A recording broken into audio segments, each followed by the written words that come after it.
Good morning. Welcome on behalf of Dalberg, the Blended Finance Company, and CLASP. Welcome to this discussion, really. I think a fairly casual discussion on advancing pure technologies through innovative financing structures. And as you know, in Delhi, we can't start any morning without an acronym. So PURE stands for not just the purity of it, but also productive use of renewable energy. So my name is Bishal Thapa. I'm with CLASP. A very warm welcome to all of you. Thanks for offering part of your day to us. And I think this is going to be one where we discuss how we can push forward the agenda on energy access and social impact through the use of financing and use of these technologies. Just a couple of very quick points before we get started. First of all, I apologize. I'm supposed to have brought all the name tags, but apparently they're stuck in my car. So it's on its way. And so eventually you'll know who you are through your name tag. So thank you for your patience on that front. Also, we've tried to put some name tags just to get people used to names, but we can't really see the name tag, so I don't really know how it's going to work. But at the same time, whenever you're speaking, please, just feel free to introduce yourself as you speak so that the crowd understands you as well and knows your reference points. We'll try to keep this a fairly, tight day in terms of going through a couple of different sections. And what we want to do is very quickly, again, invite my colleagues from CLASP and Dalberg and the Blended Finance Company to kind of set the context of what this morning's discussion or this afternoon's discussion is going to be. Then we've broken up into three fairly interactive groups. The first one that focuses on developer perspective, the second one that looks at the investor and funder perspective, and the third one that looks at it from an end user perspective. And then we kind of try to wrap it all up with saying, so what is the types of actions that we want in terms of accelerating the deployment of these clean energy technologies for both energy access, livelihoods, resilience, those sort of social impacts and climate impacts that we're interested in. I think it's going to be a tough summary because this is going to be a fairly dispersed sort of a discussion, but I think we'll do our best to do it. There's a couple of core things that we want to get out of it, and I just want to explain that to you. One is, I think most of us in this crowd are fairly familiar with this discussion around financing technologies, etc. Right? So our idea is not just to repeat that, but to be able to push the envelope as much as possible in terms of generating some new ideas, some new thought processes, and also challenging conventional narratives that we may have had. The second is, I think across this room, there's lots of interesting and exciting examples of it's being deployed maybe in small bits or large bits. And it's great to get a sense of what that might be and how we might be able to assimilate it. And the third thing is, we want to be able to put this together into an actionable piece within the next few years. So I think one of the key motivations for us and for all the other team members that are here is how do we operationalize these ideas? What is the kinds of things we can bring in? We want this to be not just an abstract thought process, but really the start of putting together the pieces to operationalize a system or a mechanism or an instrument, whatever is the term that we use, so that we're enabling and accelerating energy access, we're accelerating the deployment of these clean energy technologies for energy livelihoods, for energy access, those sort of social impacts. And while its relevance for us is from an energy point of view, I think the design of this also lends itself to a broader set of social impacts that we may have interest in. So it's with this purpose, I think this is intended to be a kind of open discussion without too much formality. So just feel free to, ask questions, intervene as is necessary. We will do our best to keep the time fairly intact and tightly regulated, so that we're not here like all Delhi events well beyond when it's scheduled to end. So we'll try to keep it fairly I'm giving Delhi a bad name through all of this, so I apologize, but it's really not that bad. So I think I've said enough. Should I don't know whom I'm handing over first to you. Anne, okay. Yeah. Thank you so much. Thanks, Handing Vishal. over to my right. Thank you. Is this on? Can you hear me? Yes. Great. My name's Anne Johnson. I'm an associate partner with Dahlberg, joined by my colleague Vis Smith here. And just to kick us off, so as Vishal mentioned, we're hoping to kind of have a somewhat casual, informal conversation today. And it's a bit difficult to do that if we actually don't know who's in the room with each other. And so I'm actually, as we start this off, I'm actually going to ask everyone to stand up and find someone that you don't know and introduce yourself. We'll have a couple of prompts. I promise we won't make you do anything silly. But the idea is just to lay groundwork for what we hope is a rich discussion where we feel kind of comfortable voicing our thoughts. So if I could ask everyone to stand up. Find someone you don't know or didn't come with, and just 2 minutes to introduce yourself and your work, 1 minute each.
All right, we're at the 1 minute mark, so switch to your partner if you haven't let them talk yet.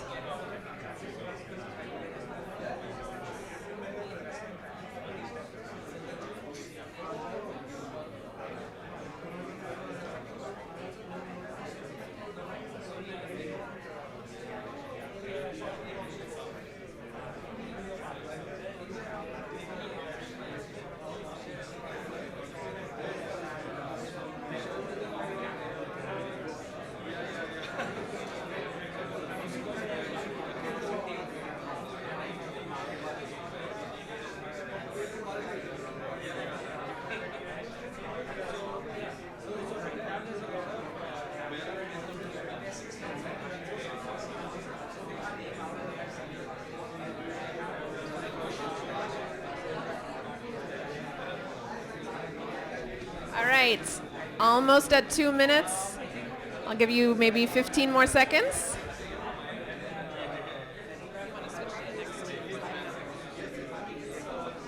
All right, let's wrap it up. I'm going to ask you to find another person, and we have a second question here for everyone to speak about with the second person you find.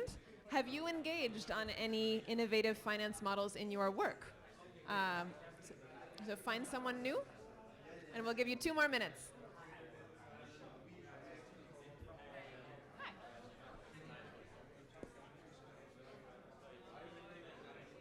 No, hello. No. No, no, no, no, no, no, no.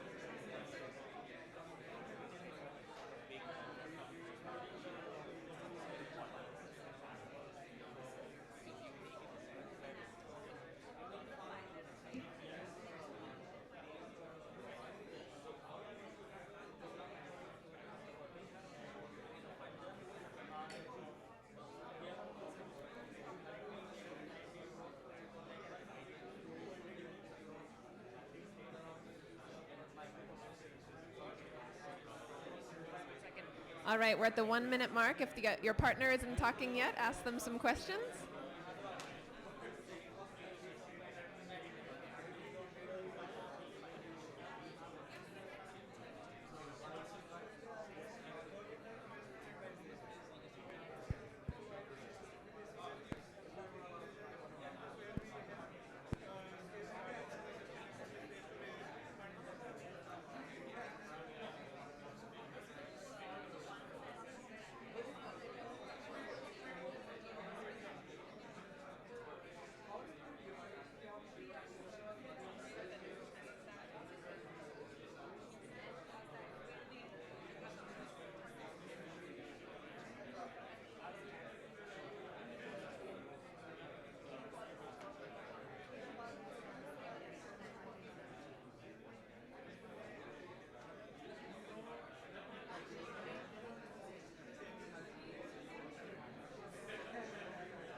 All right, moving to the next question with a new person.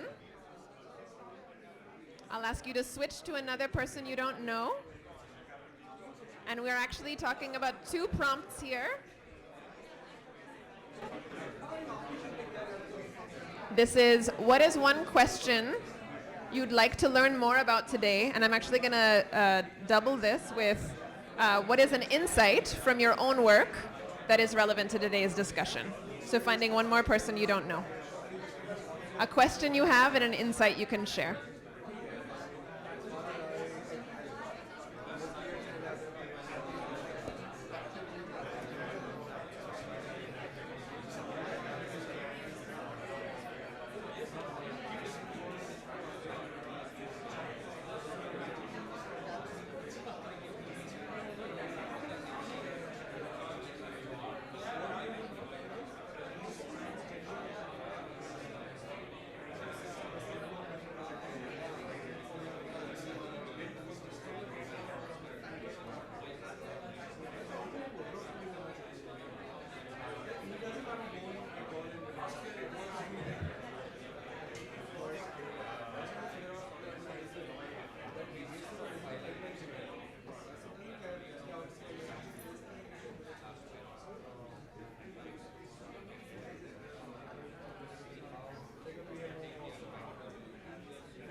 All right, wrap up your conversations and make your way back to your seats.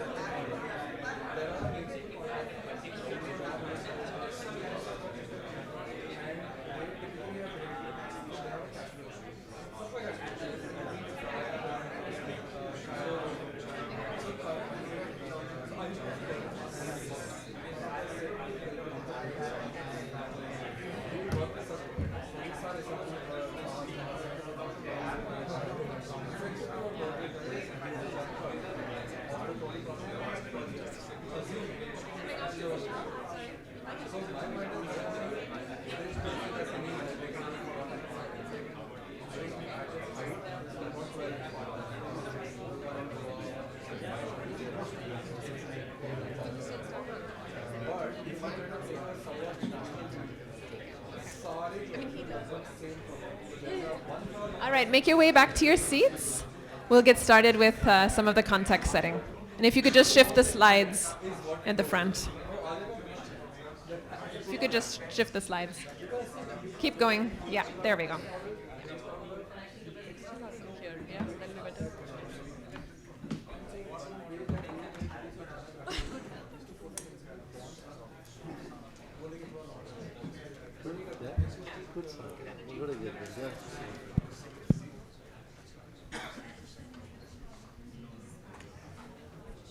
All right, thank you.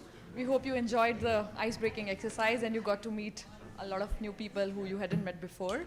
We'll continue with that in the next few sessions.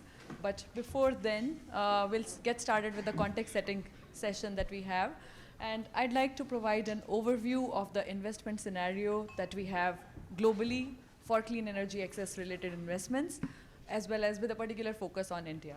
Next slide. Yeah. So while there has been a lot of investment that has gone in towards renewable energy capacity addition, it has not necessarily translated into providing energy access for the people that need it the most. If we look at the SDG 7, which talks about ensuring universal access to affordable, reliable, and modern energy services by 2030, it's a very important SDG because it is also linked with other SDGs, and it is very critical in helping governments meet their net zero target by 2050. However, if we look at the state of the affairs, it appears very daunting and it appears very difficult that we'll be able to meet this target. As per a recent report that came out from that was released by IEA, in 2022, there are 760 million people that were without electricity access, and there are 2.3 billion people who are living without clean cooking access. And what that means is that they are still relying on traditional fuels for cooking, such as biomass, kerosene, coal, etc.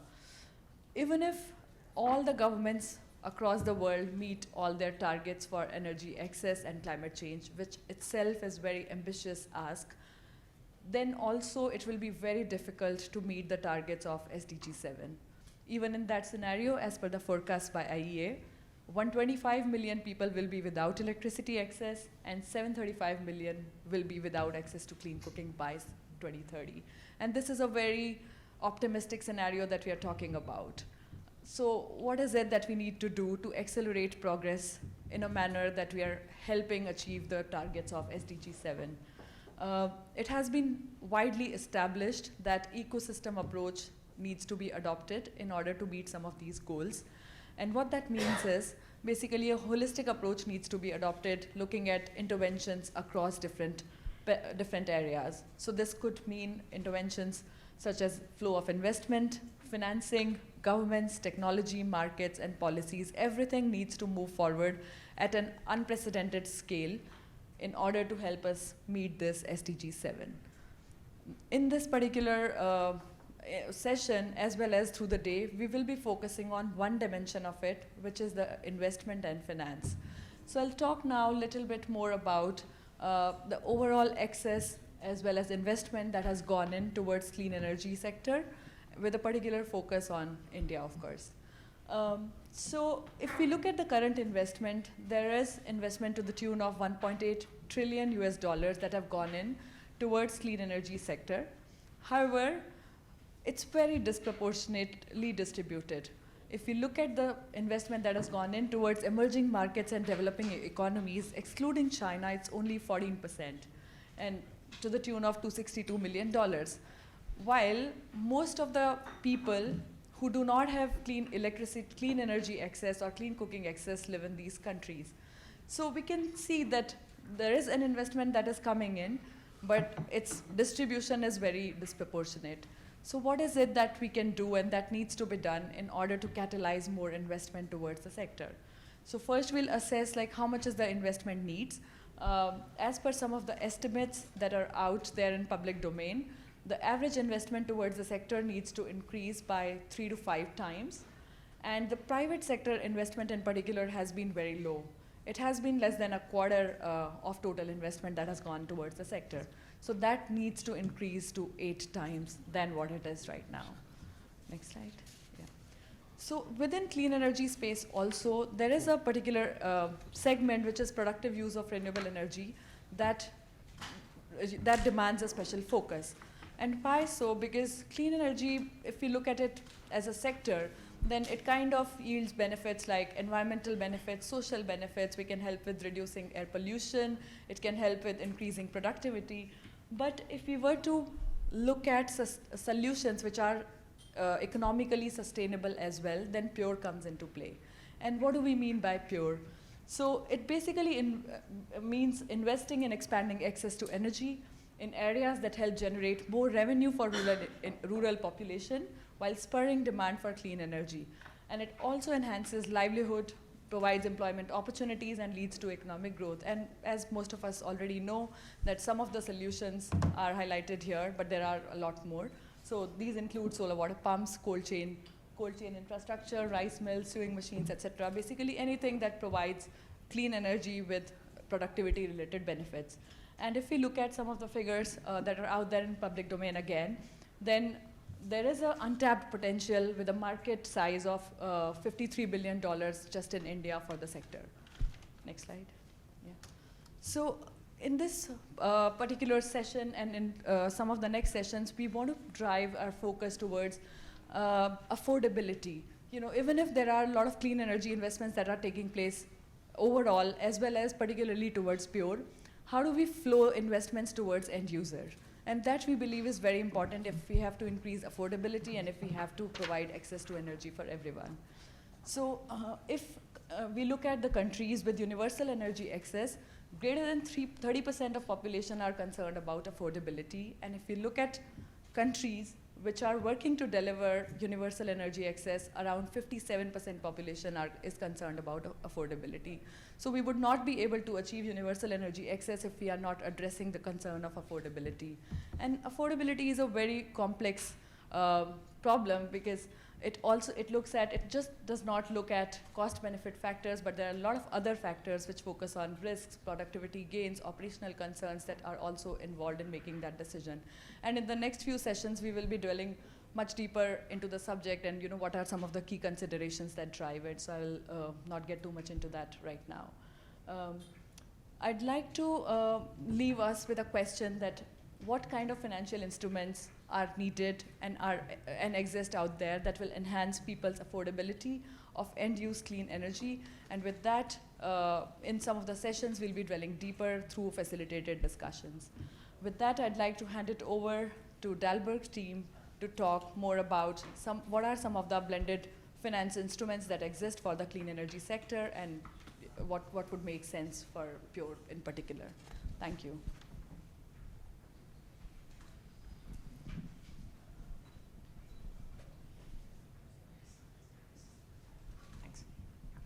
Hi everyone, nice to meet you all again. Good morning. Thank you to the CLASP team for setting us up. I think it's a very nice note for us to now start getting into the meat of things and why we are all here today to discuss which financial instruments can we use to enhance people's affordability for end-use clean energy. But I'd like to take a step back. Beginning where we started the discussion, where the CLASP team started the discussion that there's a massive need for investments in clean energy in India. I mean, that's no new information perhaps, but where this starts to intersect with why we see less amounts of investments going in is due to a range of challenges that are also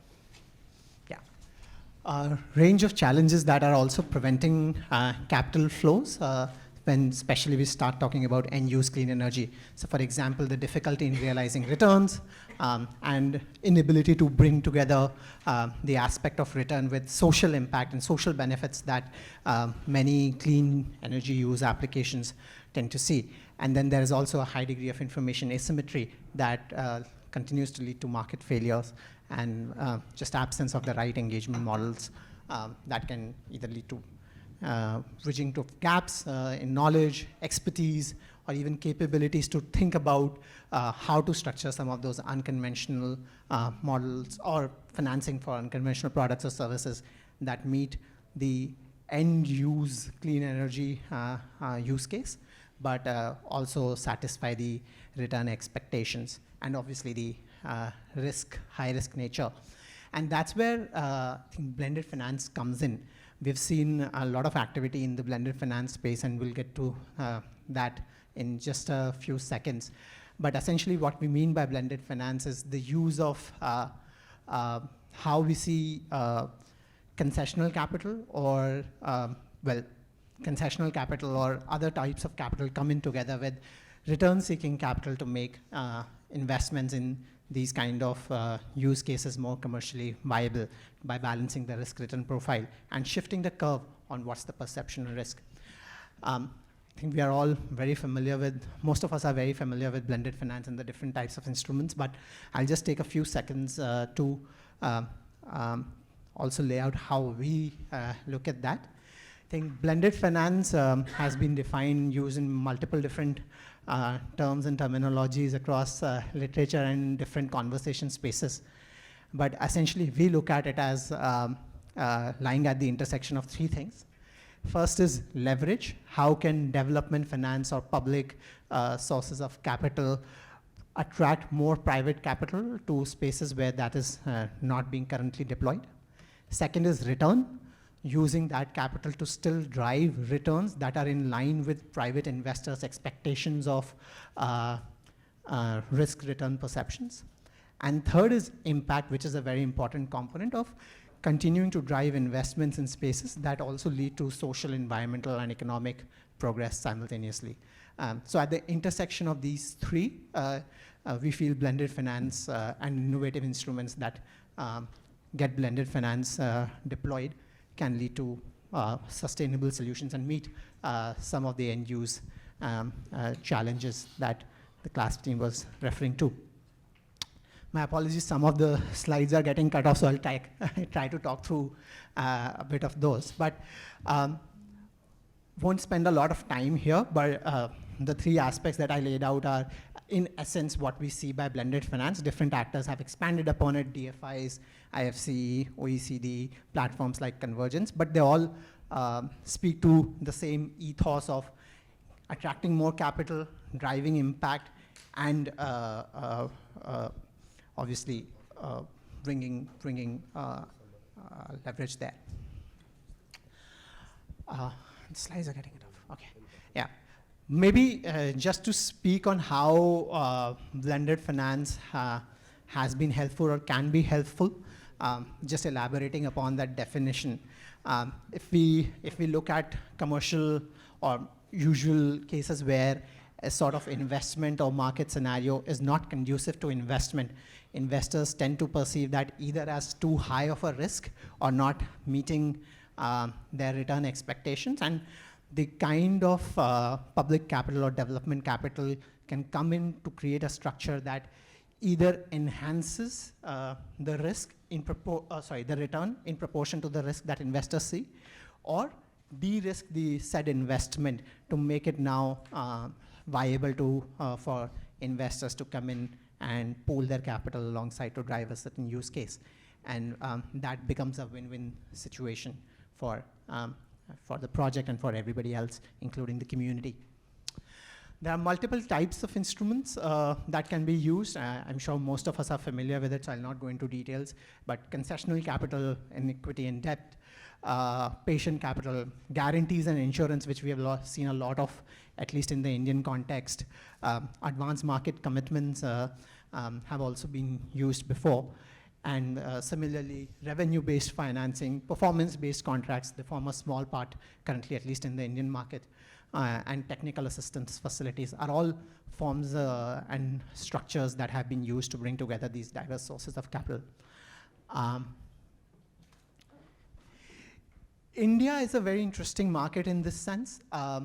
It's seen a lot of activity in recent years in blended finance instruments. So you'd see we've taken a smattering of a sample of developing markets, and we see that India has been a country that has seen a lot of transactions in the last 5-6 odd years, just behind Kenya. And when it comes to Asia, it's been perhaps the hottest market when it comes to blended finance, seeing the most rapid growth. Transactions by volume are almost 47% of all transactions in India when it comes to blended finance. And, but even then, I think as the class team was also laying out from an energy perspective, there is a large need, and we are still in very, very early days of where the transactions need to be, or both by volume and value. The market size has also been growing.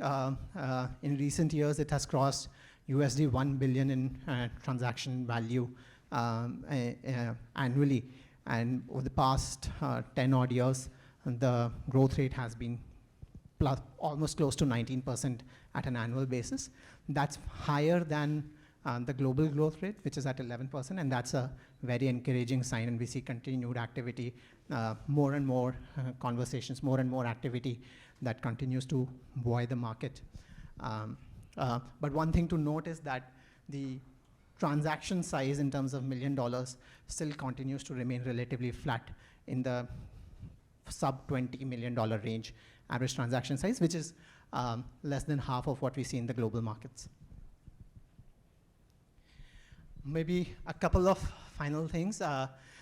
Energy, to bring it back, has perhaps been and continues to be the sector that has seen the most amounts of activity. So of all blended finance transactions by value, 30% has gone to energy, 35% has been to financial services, but then both of these together make up almost 2/3 of the market. And then just given the momentum around energy, both in terms of the financing gap, the commitments that we are seeing from the government, the climate change agendas, as well as the global tailwinds are, we see that energy remains a prime use case for blended finance in the coming years. And we anticipate a lot of activity coming up in both renewable energy and productive use of renewable energy from that sense. One final thought, and then I'd like to pass it on to colleagues from TBFC.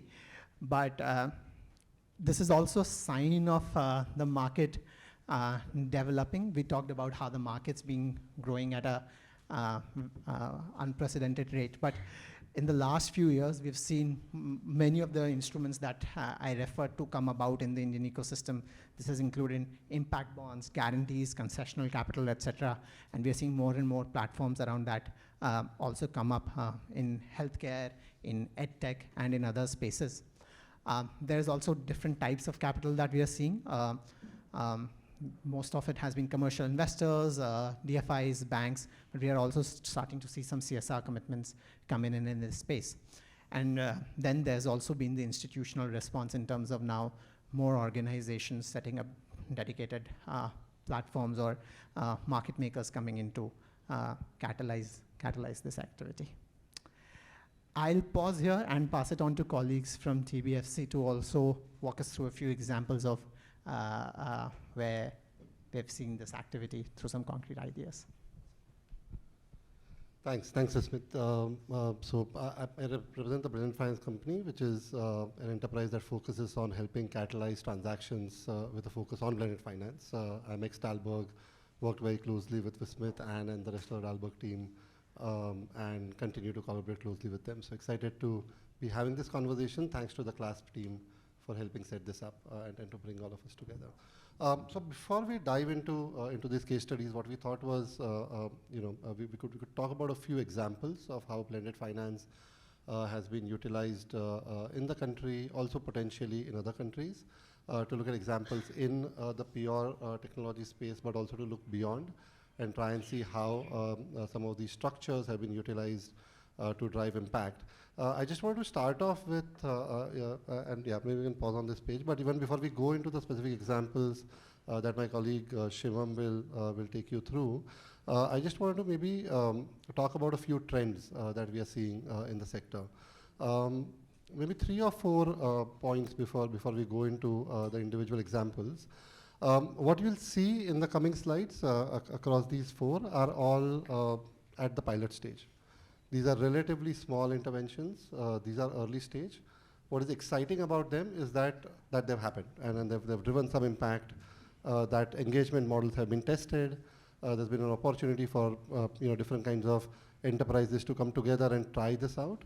The reason why this is important is because very often the challenge that we really encounter as sort of practitioners in blended finance is to actually find, conceptually it makes sense, right? I mean, to bring grant capital in a catalytic manner to incentivize private capital to behave differently.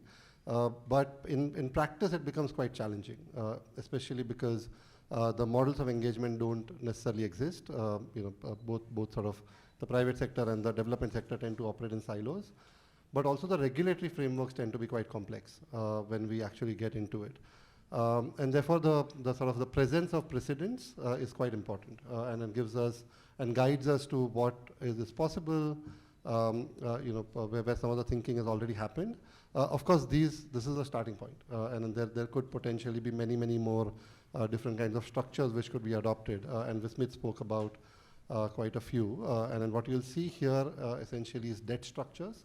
What we've seen in this sector is that given the presence of markets in PR technologies, what you find is the need for catalytic capital to come in and support market shaping and market development.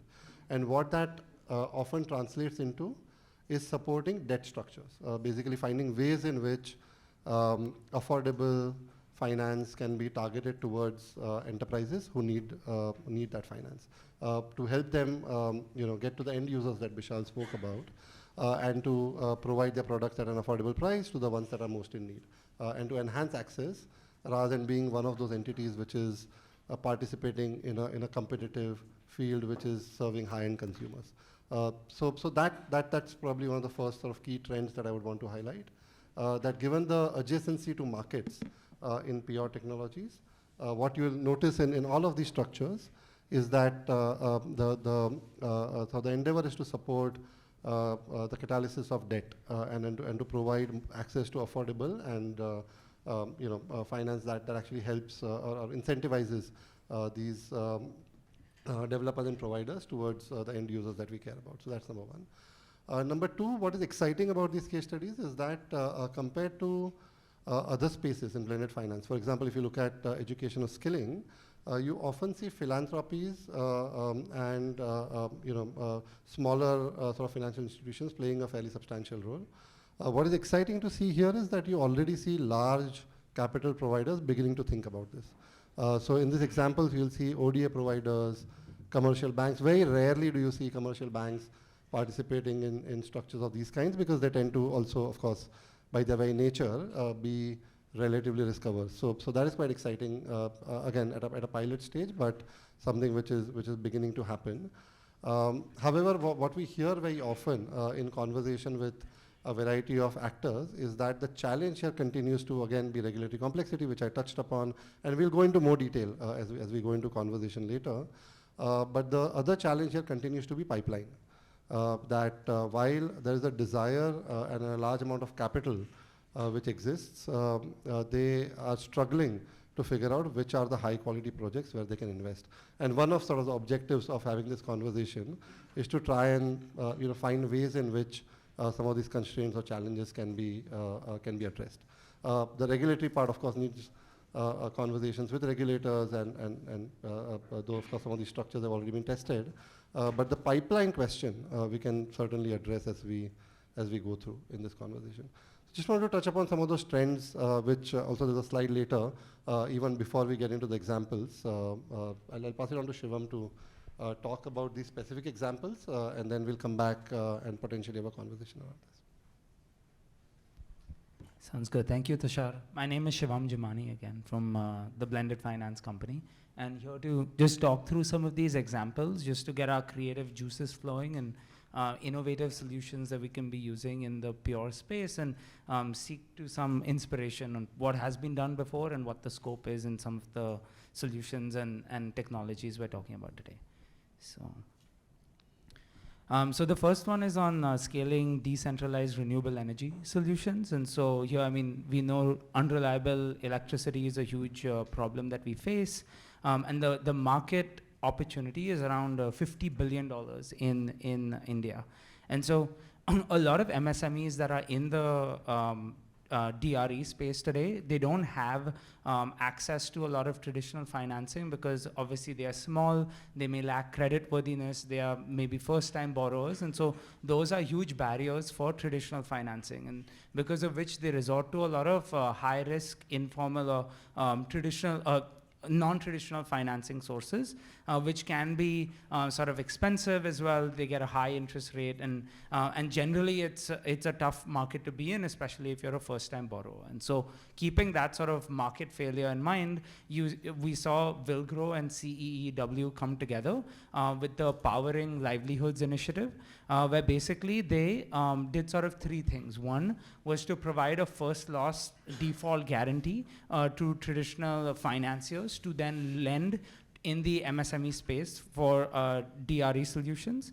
And then they also provided interest subvention for borrowers who are especially first-time borrowers. So to bring down the cost of capital, essentially.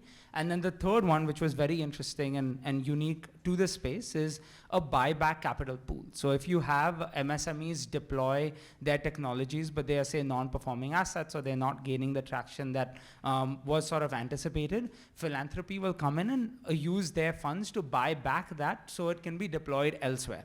And so these essentially blended finance is using concessional capital, in this case philanthropy capital, to support the creation of these markets. And so these were the three ways in which that was done. Just quickly going to the structure. So you can see concessional capital coming in, providing a guarantee to the financial institutions, which then gives them the confidence to lend to the MSMEs. Then you also see interest subvention going directly to the first-time borrowers in the MSMEs, and then you also see the sort of a buyback capital pool being set aside to purchase those non-performing assets. And so just to quickly go back, in terms of the outcomes that we saw, so you're seeing DRE solution providers like solar-powered refrigerators, solar dryers, biomass-powered cold rooms. I think we have one of the MSMEs in the room as well, New Leaf today, who participated in this. And so it's very positive to see this type of traction and these types of deals taking place. Okay. All right, and so then next example on salt pan farmers in India. I think in the run of Kutch, 75% of India's salt production takes place there. And over the last decade or so, a lot of the salt farmers, which is sort of a seasonal activity, they've been using diesel pumps for their operations to essentially sort of take the brine and get salt out of it and sort of pump that, right? You're using diesel pumps. But the cost of diesel is very high and the price of salt is very low. And so the savings that these farmers have is very little, which cannot be put for the next cycle's sort of capital needs that are there. And obviously, for pretty obvious reasons, like we mentioned earlier as well, these salt farmers are not getting access to traditional financing. Again, low credit worthiness, first-time borrowers, they don't have all the necessary documentation in place to be eligible for that. And so they, again, go to sort of the non-traditional sources, which are very high sort of interest rates that are there being provided to these farmers. And so, and obviously the carbon emissions are extremely high. So Yes Bank CSR team sort of came in,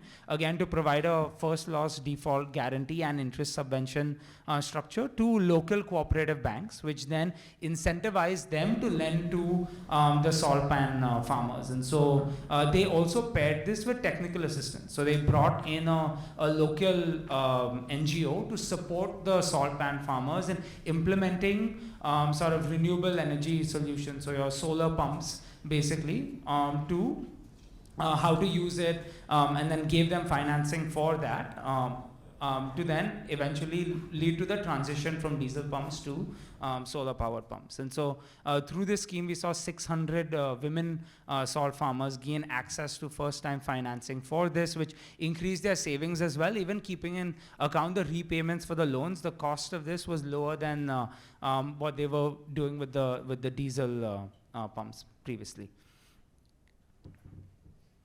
And so again, this structure, which essentially shows similar examples, a similar scheme from the previous example. You have the guarantee and interest subvention to a local cooperative bank, and which then incentivizes them to give loans to farmers, and then you have a local NGO for implementation support.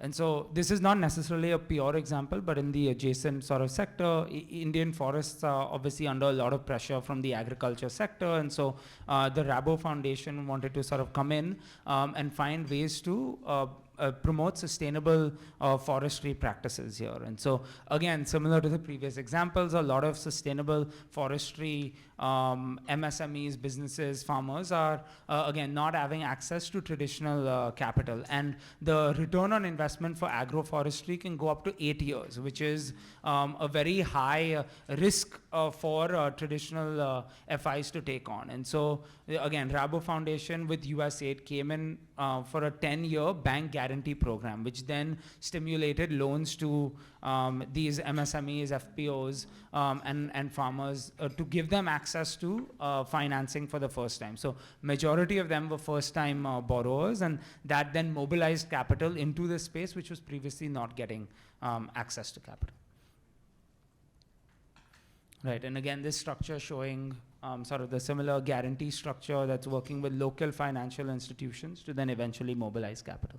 And the last example here, this is not an India example, but again, the general agriculture space in Philippines, for the same reasons mentioned earlier, the farmers in the Philippines are not getting access to traditional loans and capital because, again, all the documentation and the requirements that are there are just not there for smallholder farmers, right? And so here again, you saw IFC come in, but interestingly enough, they started with a technical assistance program, working with the banks to train loan officers to underwrite the agriculture sector. So you see certain specific needs in the agriculture sector, like seasonal activity, right? So repayment can only be done during that period of time. How to underwrite certain types of crops or certain types of geography. So there's a lot of technical assistance that needs to be given to these local banks to then allow them to lend in this space. And so that was funding that IFC put in initially. And then that was followed a few years later with a $7 million loan to these banks to then mobilize it to small holder farmers on varying terms, or terms that are geared towards the agri sector. So you have access to revolving loans, you have access to short-term loans, the repayment is only during the sort of harvest season. So these types of structures were then facilitated by this type of activity, which then obviously mobilized a lot more capital by these banks into the agri space over 5 years So yeah, I think these are some examples of how blended finance is being used in pure and adjacent structures. So, all right, yeah, thank you. And Tushar, if you want to just wrap up. Yeah, no, I think we've touched upon these a few. Yeah, I think we've touched upon all of these points when I spoke about. Just looking at this, but yeah, so. Yeah, I think the last point is the one that we would probably want to chat about, the pipeline, the pathways of engagement between commercial capital providers, etc., are going to be important conversation points as we get into the discussion now. So far, we've been presenting and talking about our experiences, but we can dive into the conversation right after this.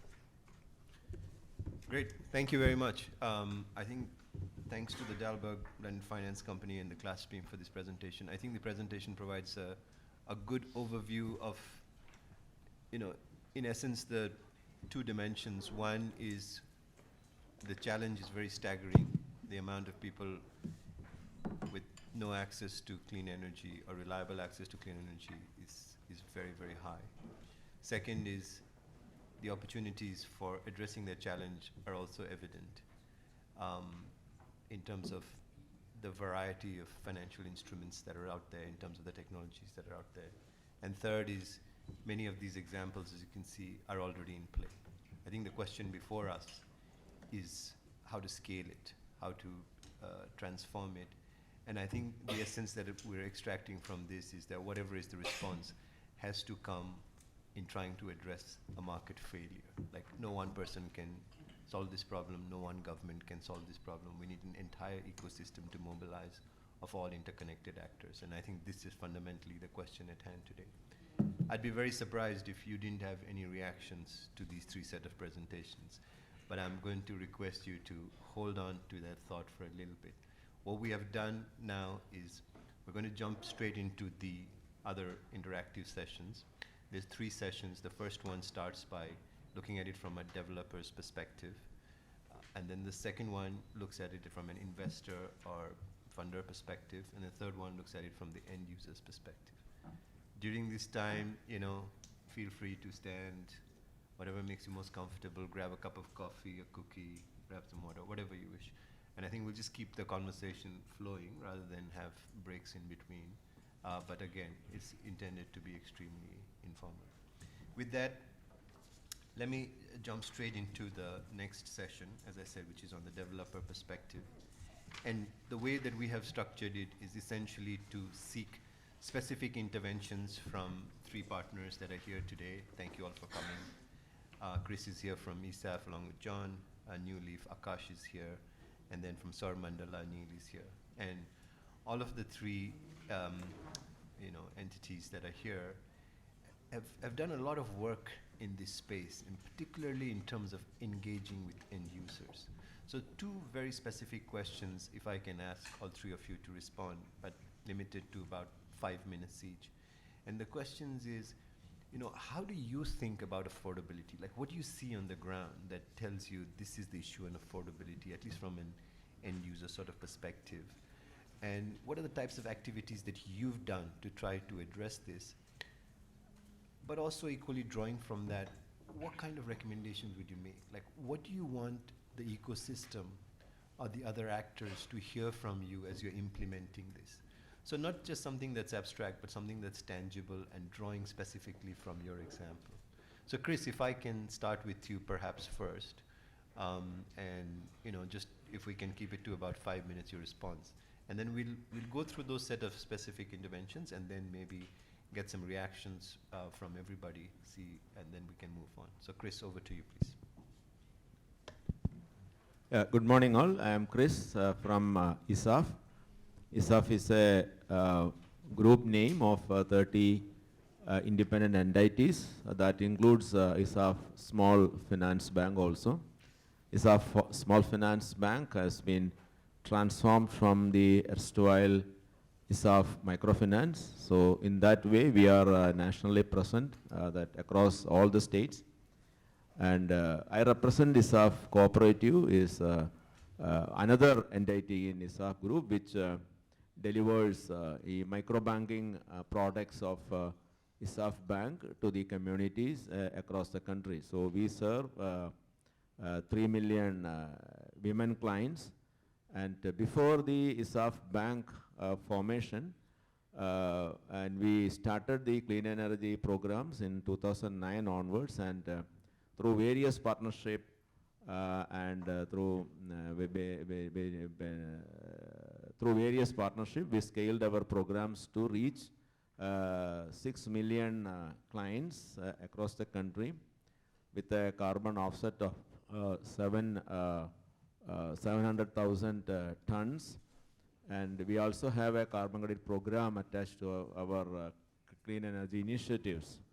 Now, because the main challenge for the community and the MSMEs to go for adopt renewable energy or clean energy is the cost involved, the capital, the cost involved, especially when the government is coming with a lot of subsidized free electricity distribution programs, and the cost of the capital and the revenue, that is the OPEX, the harnessing the grid electricity cannot be matched anywhere around. So that is the major question that we face. Why should I go for it?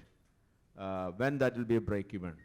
So, and it is it's a huge task to convince them and give them a philosophy of sustainability, renewable energy, other packages. Then only they are getting converted into transitioning into the clean energy domain. So that is one of the major challenge in motivating our the small business owners and MSMEs into the clean energy program. And the how we did that, we the microfinance loan, unsecured loans, we give to these MSMEs and also the poor households, so that they can own maybe a home lighting system, solar home lighting system, or a small grid, or a proportionally, the capacity or some capacity of whatever they require for the electricity to run their MSME. Some part can be available through the grid that they can install. So that is the way we made this access to clean energy possible for these segments in which upfront capital is a great concern. Thank you, Chris. Can I turn to Akash from New Leaf? Oh, just grab one of those mics. One more here. Thank you, Akash. Yeah, hi. Yeah, good morning. I'm Akash Agarwal from New Leaf Dynamic Technologies. We're a company based out of Noida and started in 2012, and we manufacture biomass-powered cold rooms and provide it as a solution for storage of fruit and vegetables at the farm gate without requiring grid power or diesel generator. So we have tried to play a part in the ecosystem. So we have tried to play a significant role in building the agri value chain by looking at the entire value chain on how farmers are impacted with finance and are able to utilize a product and able to access a market after utilization of the product. So technology being the core, because we have a patented technology, so technology being the core strengths of our company.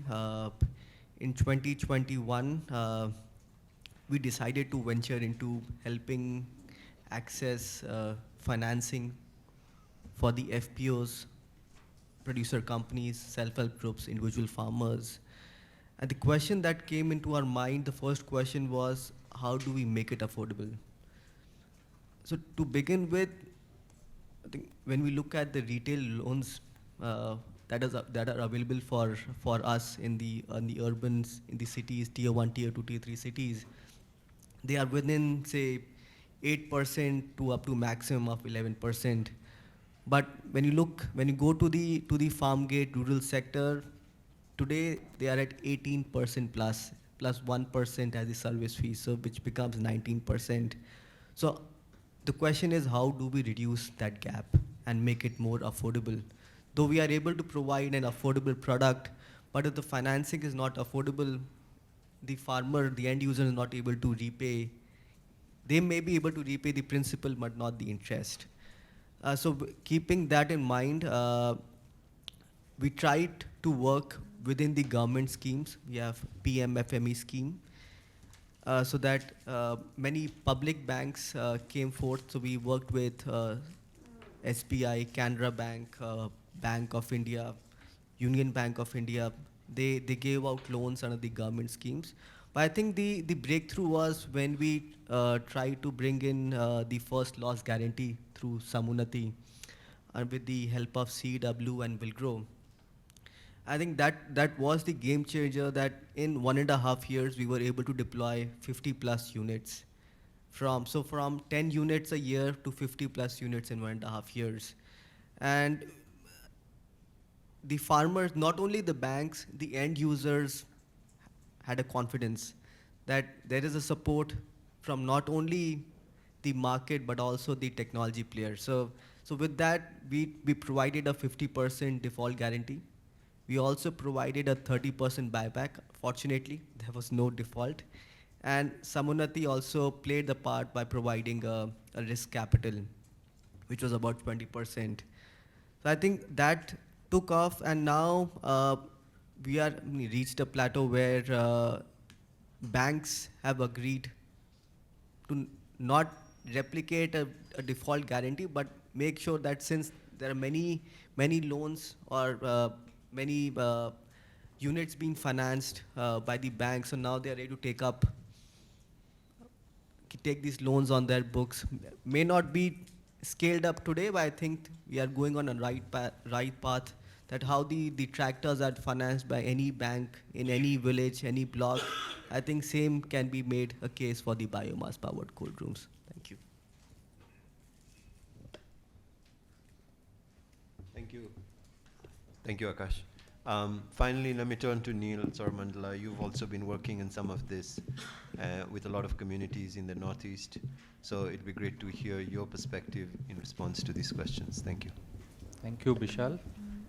Hi, I'm Neil from Saurmandla Foundation. So we are an implementing organization currently working out of the Northeast region.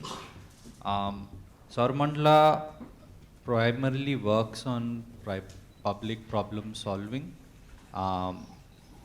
through an ecosystem approach, where we're looking at financing the system being the government and the end user in mind. And we're currently in the midst of sort of piloting a project in the state of Meghalaya, trying to generate evidence of a particular blended finance model. And looking at it from the end user perspective, the government as well as the funder, I think risk mitigation seemed to be the biggest challenge for all three players involved. From the end user, it is that they're adopting technology that they've never seen before, and we need to sort of mitigate their risks or aversions to adopting the technology, making sure that it's reliable, cost-effective, and at the same time for the capital provider, trying to see how flexible they can be in terms of understanding the user's perspective in terms of repayment terms, pay-as-you-go. In a lot of cases, it is going to be harvest-based repayment rather than a monthly EMI. And trying to, lastly, for the government or the system, because they would like to move from a purely grant-based model to a financing model where they can allot the extra resources to other projects. And putting all of this together, we came up with a model where the government puts up 50%. We have a CSR that's putting in 20%, and the rest of it is currently on a financing model.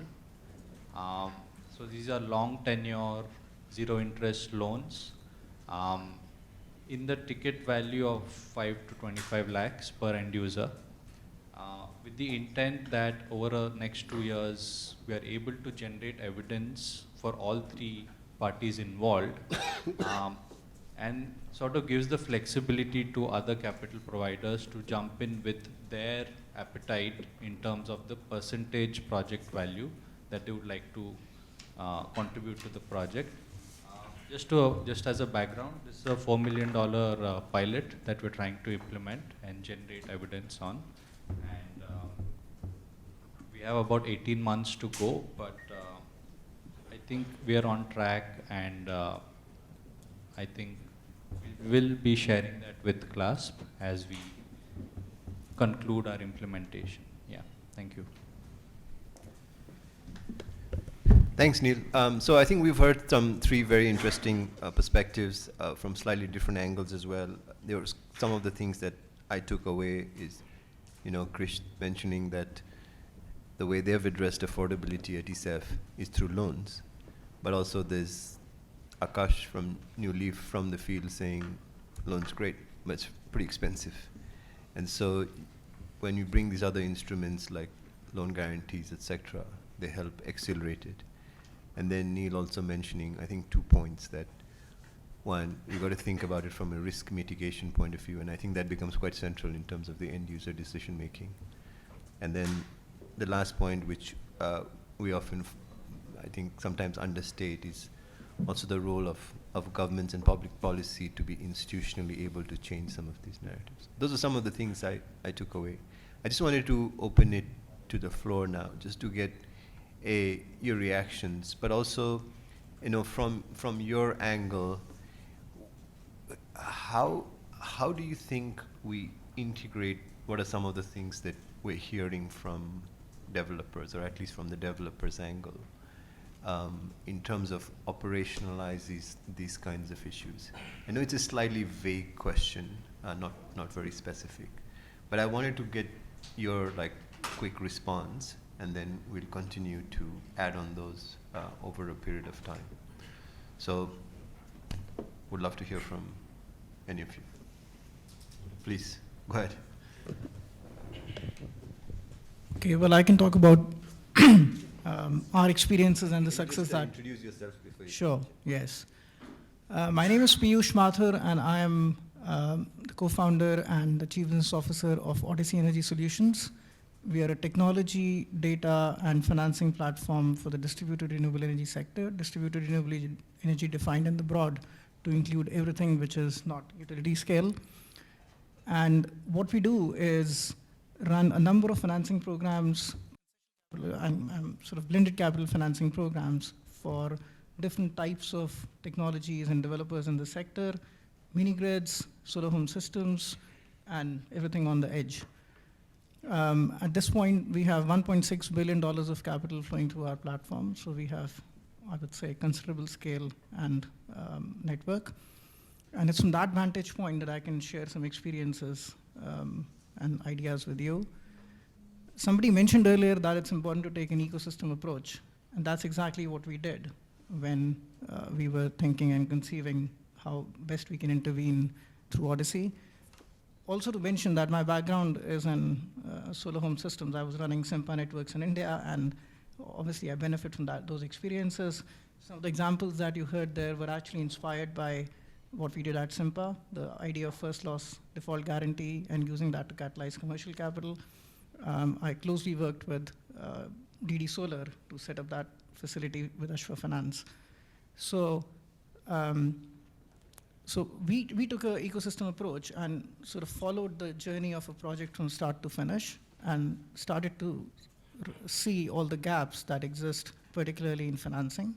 So step one, depending, it varies from one project to the other, but you need development capital. You need some preparatory project preparation capital to even get started. And that's not available.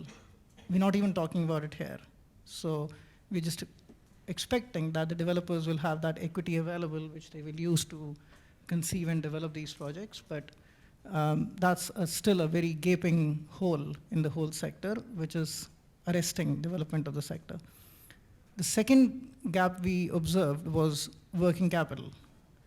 And not working capital understood in the solar home systems type of a sense, but basically supply chain capital. So supply chain financing. Every developer has to procure equipment, and there is that classical problem that the buyer or the financier doesn't want to take an exposure unless they see equipment on the ground, right? So you then need that to bridge that gap, that time period, and resolve this paradox of what comes first, who blinks first. So that's the second gap that we are now, I can say that we are comprehensively addressing through some of the financing products, supply chain oriented financing products that we have launched from Odyssey. And that is expectedly showing very considerable traction in Africa, and we've launched that in India as well. And the third big gap that we see is obviously long-term project capital, where, again, somebody mentioned earlier that there is a gap in just traditional banks and traditional lenders understanding the mechanics of this sector and getting comfortable with the risk, because the incentives are not aligned, right? So they need to deploy capital. The sector isn't presenting scale opportunities just yet. So why should I, as a banker, spend time on it? But to resolve that problem, what we've done is we've taken a programmatic approach with banks like ESAF in Africa, and I can name the banks, you can check them out.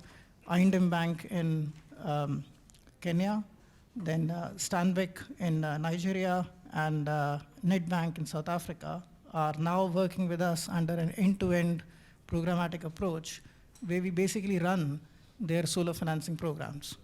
So their SME clients come onto our platform, express interest. We match their interest with the developers using certain criteria, including proximity.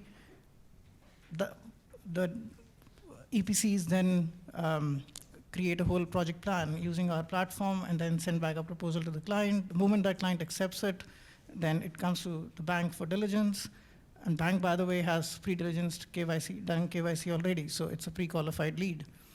And so then they use our platform to go through a whole DD process, organized nicely into a workflow. And once the financing has been committed, again use our platform for post-investment monitoring. So in a way, we've provided that template and that backbone to the banks to help them run a solar financing program. They always carried an aspiration and had an ambition to do that, but just didn't have tools. So by taking this sort of end-to-end approach, we've sort of made it easy for them to engage in solar financing in a more comprehensive way. I'm very keen to discuss how we could sort of replicate some of that success in India as well. Great, thank you, Piyush. Please. Yeah. Hi, I'm Kunal Ved from Resham Sutra. I wanted to share my experience, which is slightly different from what Chris and Akash mentioned earlier. So we were also part of the Powering Livelihood program from Wilgrow and CW. And for us, the way we define affordability of the product is that it should be able to be paid back within 6 months. So the problem we faced actually was a reverse of what you mentioned. That drove down the price of the end product to be too low to be interesting for most of the financiers. For example, our typical solar-powered silk spinning machine costs in the region of 15,000 rupees. And an end user can easily get that money back in 3 to 4 months. But then the ticket size becomes a little too small for the same financiers who are willing to do the due diligence and everything for a larger sized equipment. So the problem that we faced was that all of that work was handed over to us.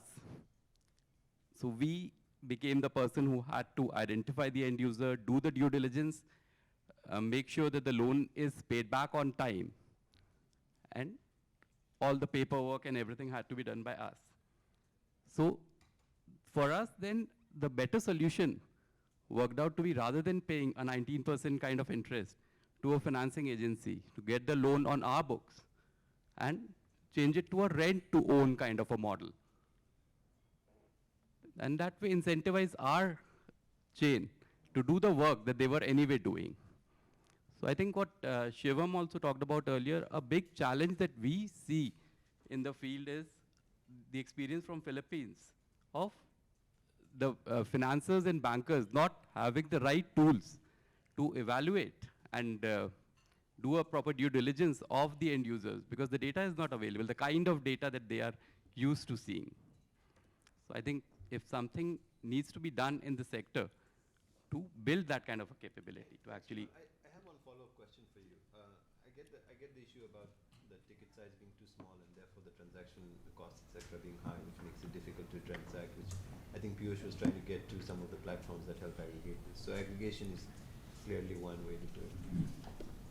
But what was the relation to the first point you made, which was that you needed the payback within 6 months, and that's how you defined affordability? So like, I didn't get the linkage between that and the second point. See, typically for any productive use appliance, there is a particular amount of income that we can project that will come out for the end user. And this is the product cost. And then you get the income that you'll get out of it. We look at it in the reverse way. This is the income that the product is going to give. So that's the maximum it should cost. And design the product in this way. Okay. Excellent. Thank you. Thank you for those interventions.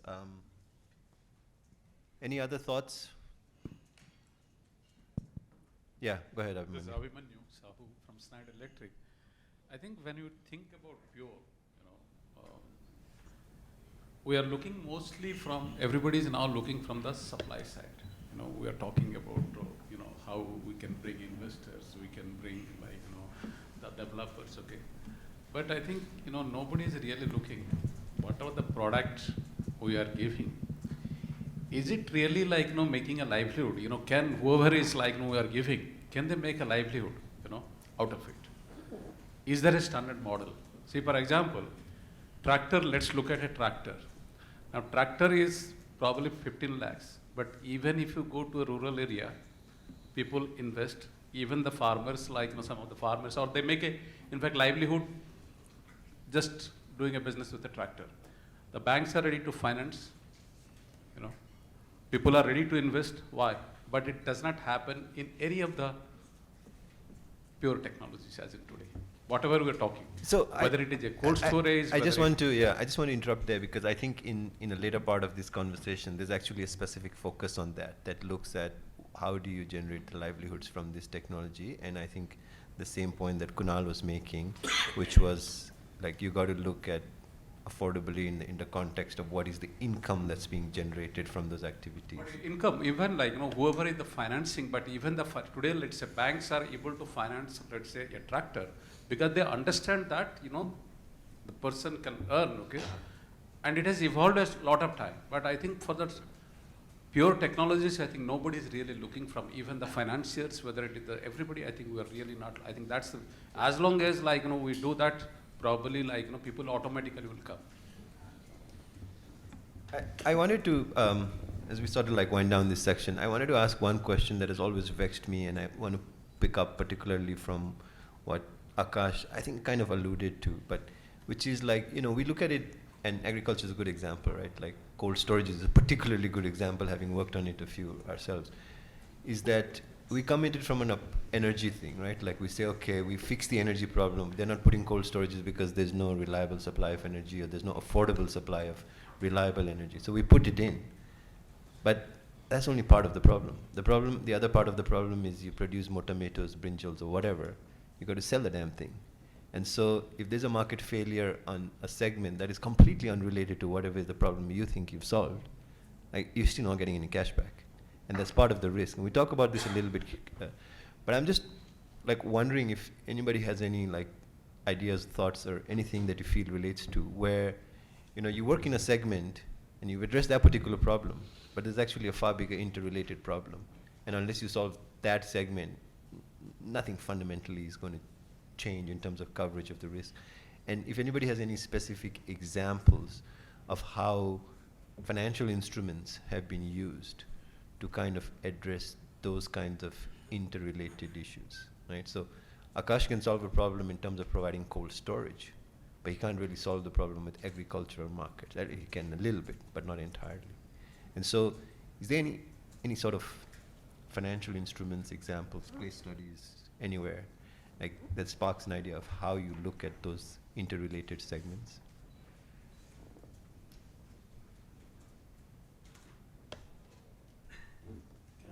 Yeah, please, thank you. Brave soul. So there is one of the things that we've not discussed is the role of government subsidies. Government is the largest philanthropist, impact-focused, immense amounts of cash, obviously largely not utilized efficiently. And one of the schemes that we were looking at, which is called PM Kusum. So PM Kusum, the scheme tries to, at its core, it tries to incentivize smallholders to buy solar water pumps as opposed to diesel water pumps. Yeah. The idea is pretty simple, and if implemented well, the cost for ownership of a solar water pump should be the same for the cost of ownership of a diesel water pump. So it tries to remove all barriers. If you are in the market as a farmer wanting to buy a solar water pump, you should buy. So it brings it back to the equivalent cost of the alternative, right? Correct. The correct. baseline alternative. Absolutely. And if you keep the lifespan of the solar water pump in mind, then it's actually beneficial because then the cost of fuel is effectively not there. However, where this scheme is a little interesting is it's a credit-linked subsidy. So the person or the farmer who's typically eligible for the credit-linked subsidy is typically not eligible for the credit. Does that make sense? Right? So, like there is a list, my name is on the list. If I apply, I will get the scheme for sure. But to get the scheme, I have to go and convince the State Bank of India branch or the Bank of Punjab branch that they have to give me a loan, which they don't want to, right? So as a workaround, we try to work with folks like Samanuti, right? Where we say, okay, it doesn't need to be a public sector bank, it can be any bank, right? And obviously, then the interest rates kind of go out of whack, but in theory, this could work. An interesting workaround that we also found, which we've not really tried to implement much of, is something called the Kisan credit card, which I think is fantastic. Kisan credit card caps out the annualized interest rate at about 7%. So if I need credit, it's actually a better credit card for all of us, right? So yeah, I want to get one of those. yeah, exactly. But where that gets a little tricky is that credit typically is linked to your land holding. So if you're a large farmer, you have a very high credit limit. If you're a small farmer, you have a very low credit limit. And we've not done this, but farming families across India, or to some extent across India, have done this. Is now each family will have like 5 or 6 Kisan credit cards. So even with a small land holding, you can try and hack the system and kind of make that work. Like where I'm trying to take this is, some of the solutions that we are trying to achieve should keep into account how the government either in their own benevolent way distorts the market or tries to at least address a gap which needs addressing. In the PM Kusum scheme, for example, there are so many people vested in the success of that scheme that if we put a little bit of effort behind it, it is actually substantially good because there's a DRE version of it, there's all of that. Anyways, thank you. I think you've provided the best segue into the next segment, which is clearly at the heart of this is financial institutions, right? But I think the trick which you just sort of explained, or what I took away from it, is how to give credit without thinking the creditworthiness of the, essentially the borrower, right? And how to think about it from the project point of view. So we're going to ask the financial guys to figure out how to give money without worrying about the creditworthiness of whom they're giving it to. So over to you to answer that question next. The hard questions. No, thank you. I think this was already sort of a great conversation heading in the right direction. As Bishal indicated, beginning to think about what does it mean to bring in various stakeholders? How do we think about the roles that different entities play? We'll get into a conversation around the room in a minute around that. And I think already I have. While there are some questions that you see on the screen, I've already sort of changed them quite a bit based on what I've heard around the room already. But before I get into that, I'm going to maybe start with and pass this on to Karthik Desai here, who probably amongst all the people in the room has the broadest experience of having worked with a wide variety of stakeholders, having seen the blended finance ecosystem start and evolve. And here, Karthik, maybe get your perspectives on, the first question essentially, right? How can market development efforts, which is what we are trying to essentially do here, be supported in equitable manner by the development finance stakeholders? So over to you, Karthik, and then we'll open it up and then hear from a bunch of other people who fund initiatives as well. Sure. No, thank you so much. So my name is Karthik Desai. I work for a firm called Desai & Associates and formerly at Asha Impact, and wonderful to see so many old friends in the room, both developers and fellow financiers. I'll try to contextualize the remarks from a global perspective because just to set the context, and we all know that blended finance is a topic that's increasing in its interest, both within our government, which is going to be putting up a new budget in July, and at the global level. The World Bank spring meetings just happened, and the Marrakesh meetings, and the UN is talking about this. And I was there at some of these discussions, and two broad points come out at a global level, which are also relevant at the India level. One is they keep talking about shifting the focus from higher and upper middle income to middle and lower income. And secondly, to bring in actual concessionality.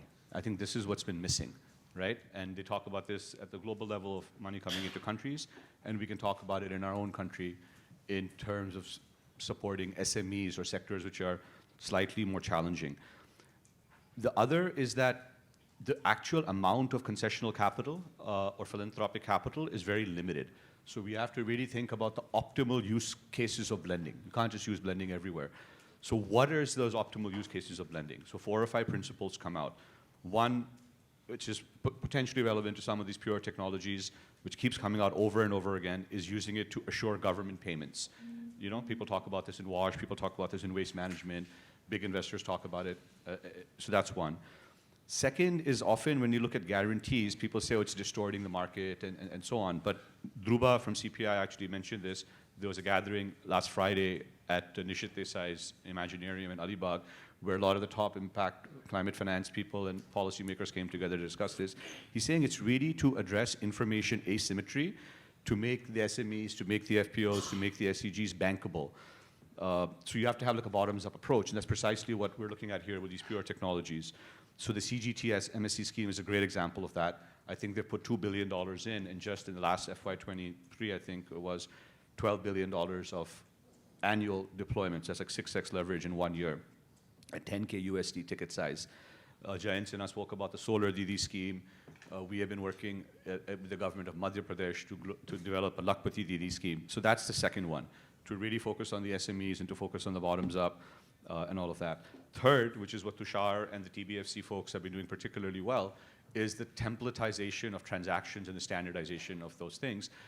And yet at the same time, those things have to be bespoke enough for specific use cases for different sectors. So how do we do that? And the fourth is actually to, why is it blended capital so limited? How do we increase the pool of that philanthropy, both from domestic, both from CSR, and the role of the government? Therefore, how do we think about the role of the government? And this, again, these are thoughts that we've jointly been developing with Tushar and his team, is to take a capital stack approach, putting the government at the center. So A, where the government is a capital provider. So in a social impact bond, we've never had one in India. It means where the private sector delivers something, risk capital supports it, and the government eventually pays for it. But what about government to government? Mr. Panagria has just been appointed as the new Finance Commission head. You have the allocation of money to states. You have from states to departments, states to districts. Niti Aayog and others have kind of started experimenting with this, with education outcomes, with Swachh Bharat and all. So really incorporating some of this in the government's budget. I think Finance Ministry has an outcome-based budgeting program. So that's where the government is a capital provider. So next is the concessional layer. So where markets don't work, but government can sort of unlock concessional capital. Think about all the large World Bank and MDB schemes which are there. So any particular problem can be looked at in those segments. That this is where you need government money, this is where concessional capital can be unlocked, and then finally this is where you can unlock markets, where you can bring in de-risking and so on. So the lessons for this are already there in infrastructure. It needs to be now adapted into adaptation, into service delivery, into agri and livelihoods. There's a whole bit on regulation that we can talk about, which we won't get into, right? Because the separation of for-profit and not-profit, the challenges of blending. There's a lot of interest from mid-sized US foundations to bring in catalytic capital into India. How do you do program-related investments? But yet you also have the emergence of multiple new instruments. Ask, I'm not sure if they're in the room, lawyers like Trilegal or Nishit Desai Associates. They're working on everything from green bonds to social impact bonds on the social stock exchange and a variety of things in the middle. There is regulatory clarity hopefully coming on some of these things. So regulation is a big issue. And finally, just to make it very, very specific, right, for what we're talking about here, if you ask what is the investor perspective overall for doing these kind of challenging things, one is the investors need specialization. They need an understanding of the business model for specific sectors in order to underwrite. That's fairly obvious. The pricing of the concessional capital, which is, let's say right now 18% on average, needs to go down by 200, 300 basis points, needs to be looked at 2 levels. One is for the end user with subvention, and second is for the SMEs themselves, which can often be supported by TA. Look at what water.org is doing in that regard, right? Linking concessionality to greenhouse gas emission reduction, using of the SSC as a potential medium to attract more philanthropic capital, a bit more of a difficult idea, but one which would really do amazing things, giving soft loans to these MSMEs at 0 or 3% to boost up their balance sheets so that they can then get loans from NAB Samruddhi and the PSU banks and things like that, or a dedicated end-to-end TA for high-quality service provision. Again, like the NP Social Impact Bond that we're working on, all of these folks are doing hardcore work on the ground on DPR preparation, building investment readiness, structuring financial instruments. So this type of use of blending, actual concessionality, using TA, supporting that concessional and philanthropic layer is, I think, what's more important. The commercial capital will come. It is coming. But the philanthropic layer is what's missing. So that is essentially the core of it. And specialization of that for different segments. So that's why the way you guys have framed this discussion is very, very useful. So those are some initial thoughts. Fantastic. Thank you. Thank you for framing that, Karthik. And I think what you said sort of brings together a fairly sort of complex ecosystem, which is sort of just about learning how to work with each other, right? And then figure out ways in which they're going to engage and then potentially drive some of this thinking forward. Clearly, some sectors and some areas have seen much more action compared to others, but at least that provides us with structures and approaches that potentially help us drive a lot more capital into the sector. With that and with that framing, wanted to open this up. I think around the room we have various kinds of players who represent all the different sort of layers of that capital stack that you spoke about. We have folks representing development finance institutions, philanthropies, ecosystem actors who are looking to shape how banks and the government think about this as well. What I would be keen to do is maybe go around the room, hear from the financiers and these financial ecosystem actors, and get their perspective around maybe a couple of things. I mean, there are a couple of prompts there. Feel free to use those, but hearing the developer perspective and hearing what Karthik had to say, the key question for me really is twofold. One, what might be your priorities at this point of time? And secondly, what might be the role that you see yourselves and other sort of financiers or financial ecosystem players playing as we go forward. So those are the two sort of immediate questions that are top of mind for me. So opening this up for anyone that wants to come in, but otherwise I'm also happy to just go around the room and then get perspectives from various organizations, individuals.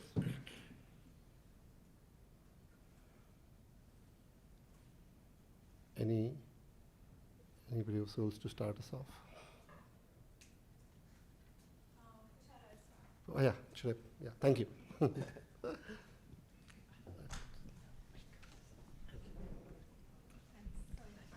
Hi, good morning everyone. My name is Kritika. I am from GIZ and we are actually working with a handful of financial institutions to help them develop financial products for scaling up decentralized renewable energy technologies, in particularly the pure technologies.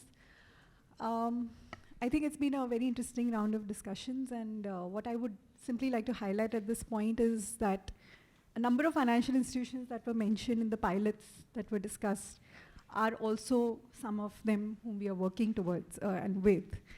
And what I would like to say is essentially that work and those pilots with them, what change has it really brought about?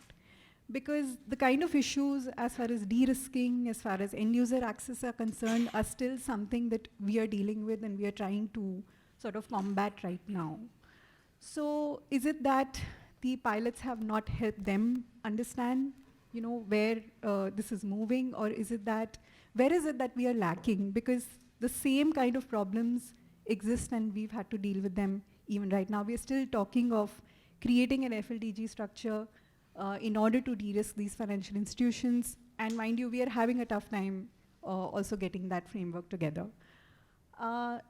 The other thing that we are also focusing on at GIZ is the capacity building piece, and we are looking at that very strongly from the PM Kusum end as well. And Amit, I'll share a few more thoughts on that, perhaps bilaterally. But where is it that the capacity building should focus is something that we are also trying to understand in a greater way from the pilots that we are doing with these financial institutions. Again, what is it that the financial institutions need is it purely in, operational assistance in designing the product, or is it also that, we need to help them to take this product to the market? I think those are also issues that we are understanding. And thirdly, and more importantly, how vendors and technical service providers are actually becoming implementation agencies and are sort of expanding their network to become partners who are not only helping end users understand the technologies, as Kunal had mentioned earlier, but are also introducing them to financial institutions, ensuring that repayments are taking place on time, and having those necessary structures in place in the ground, so that the financiers are at the end of the day also de-risked. So these are some of our priorities. These are things that we are also dealing with. It's very evolving, and of course, lack of a national level policy structure at right now for DRE, supporting DRE, is something which is holding us back. I think that is something that is also something we've come to terms with. Fantastic, thank you.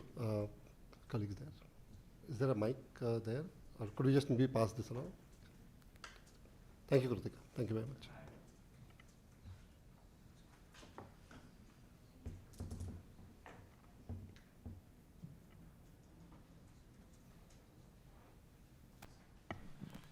Thanks.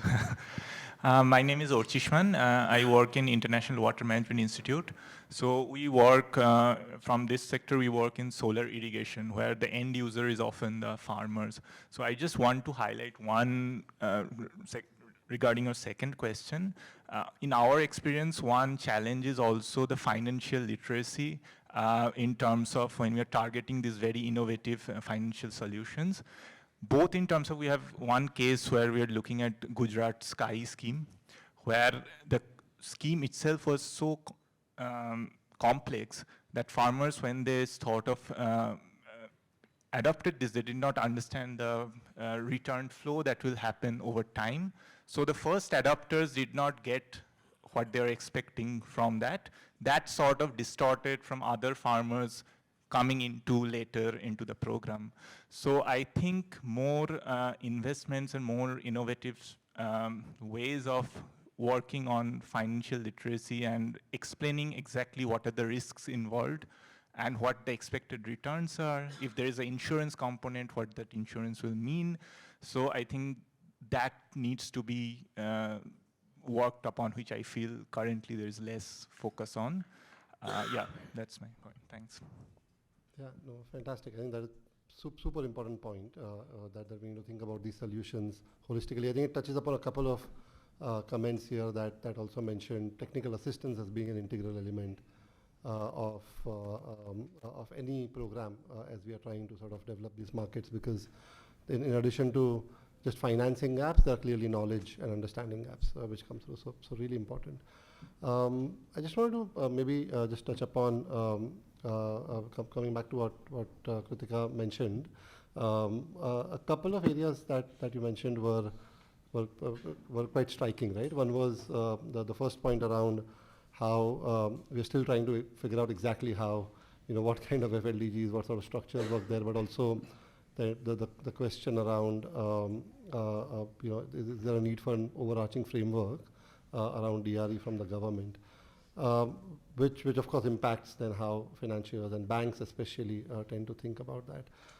So just wanted to maybe highlight that particular point, and I know we have folks, colleagues from IIC, but also colleagues from ISDM who work closely with the government on a number of these issues. So maybe wanted to also bring them in. If Girish, would you want to, or Ranjana, if you would want to also respond to that. Yeah, so thank you so much, Tushar. I would actually like to bring in more from rather than the government perspective, I was thinking of sharing a previous experience. And this is very handy because I've been making all these notes. And I was thinking, I went back in time to 2014. That was the time that I was working with the Yes Bank Family Office, and I was the group managing director there. And we had 3 businesses. The first business was of solar and clean energy, wherein we were giving solar irrigation pumps, village electrification, and providing rooftop solars. The second business was in refrigerated logistics, and the third business was in providing cattle feed to the farmers. All these three businesses are in impact areas. And that was the time that we were also looking for financing solutions for these. The financing solution was for the users as well as the manufacturers. That time I did not have anywhere to go to. And I was thinking, do I have anywhere to go to today? And I realized that even today I don't have anywhere to go to if I have to get financing for these businesses. And I later realized that what is it that one would probably need? One would need some kind of a viability gap funding support from the government. And second, the three instruments that were spoken about today. One was on the first loss default guarantee for financiers. The second one was on interest subvention for borrowers, and third one was the buyback capital pool.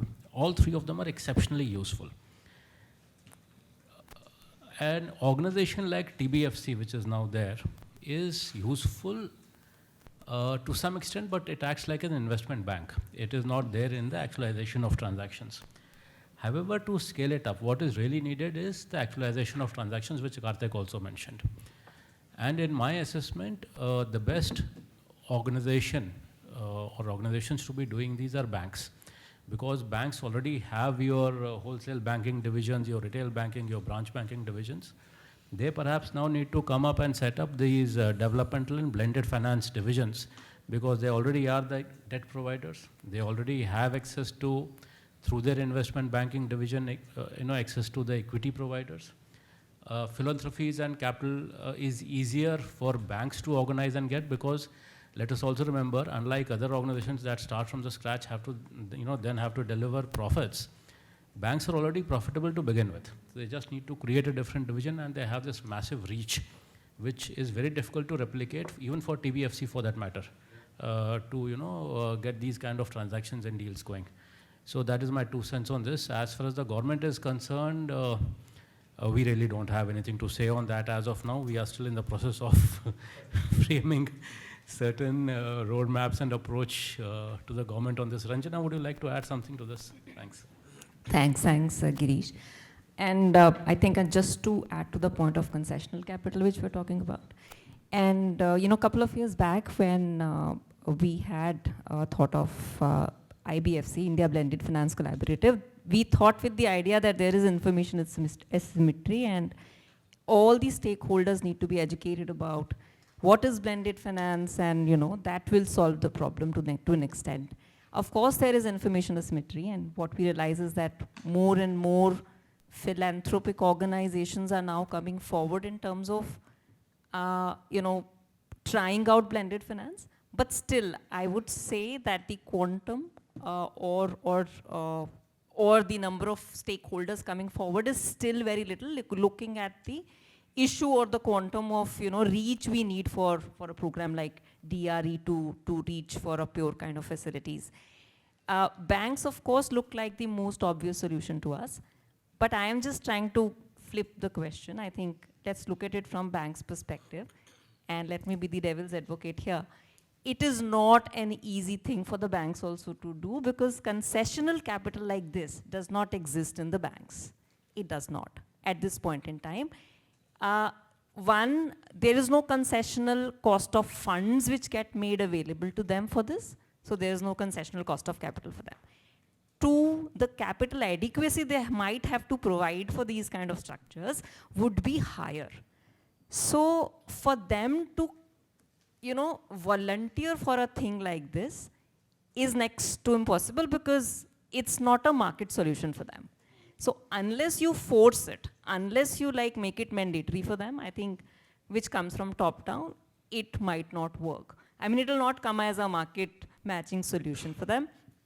Yeah, it can work if there is some advantage like a PSL kind of a thing, which comes for maybe clean energy, because this is very closer to DFIs, and there are many lines of credits which come from, say, FMOs and other organizations. And because even in instruments like green bonds and all, there is no concessional capital you're raising in context of India. Like there is no, greenium which you receive. So eventually, I think it comes back to the same thing.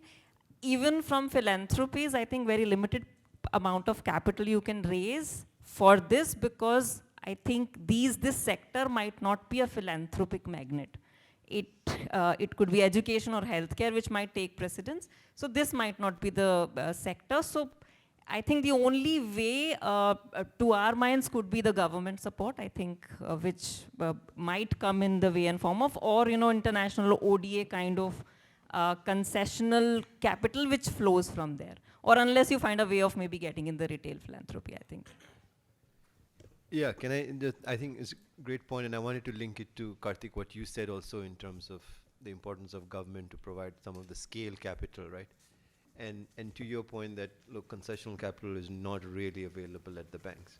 So if we put those two together and then we say, listen, look, we also have this big social need, at least on energy, and certainly other factors as well.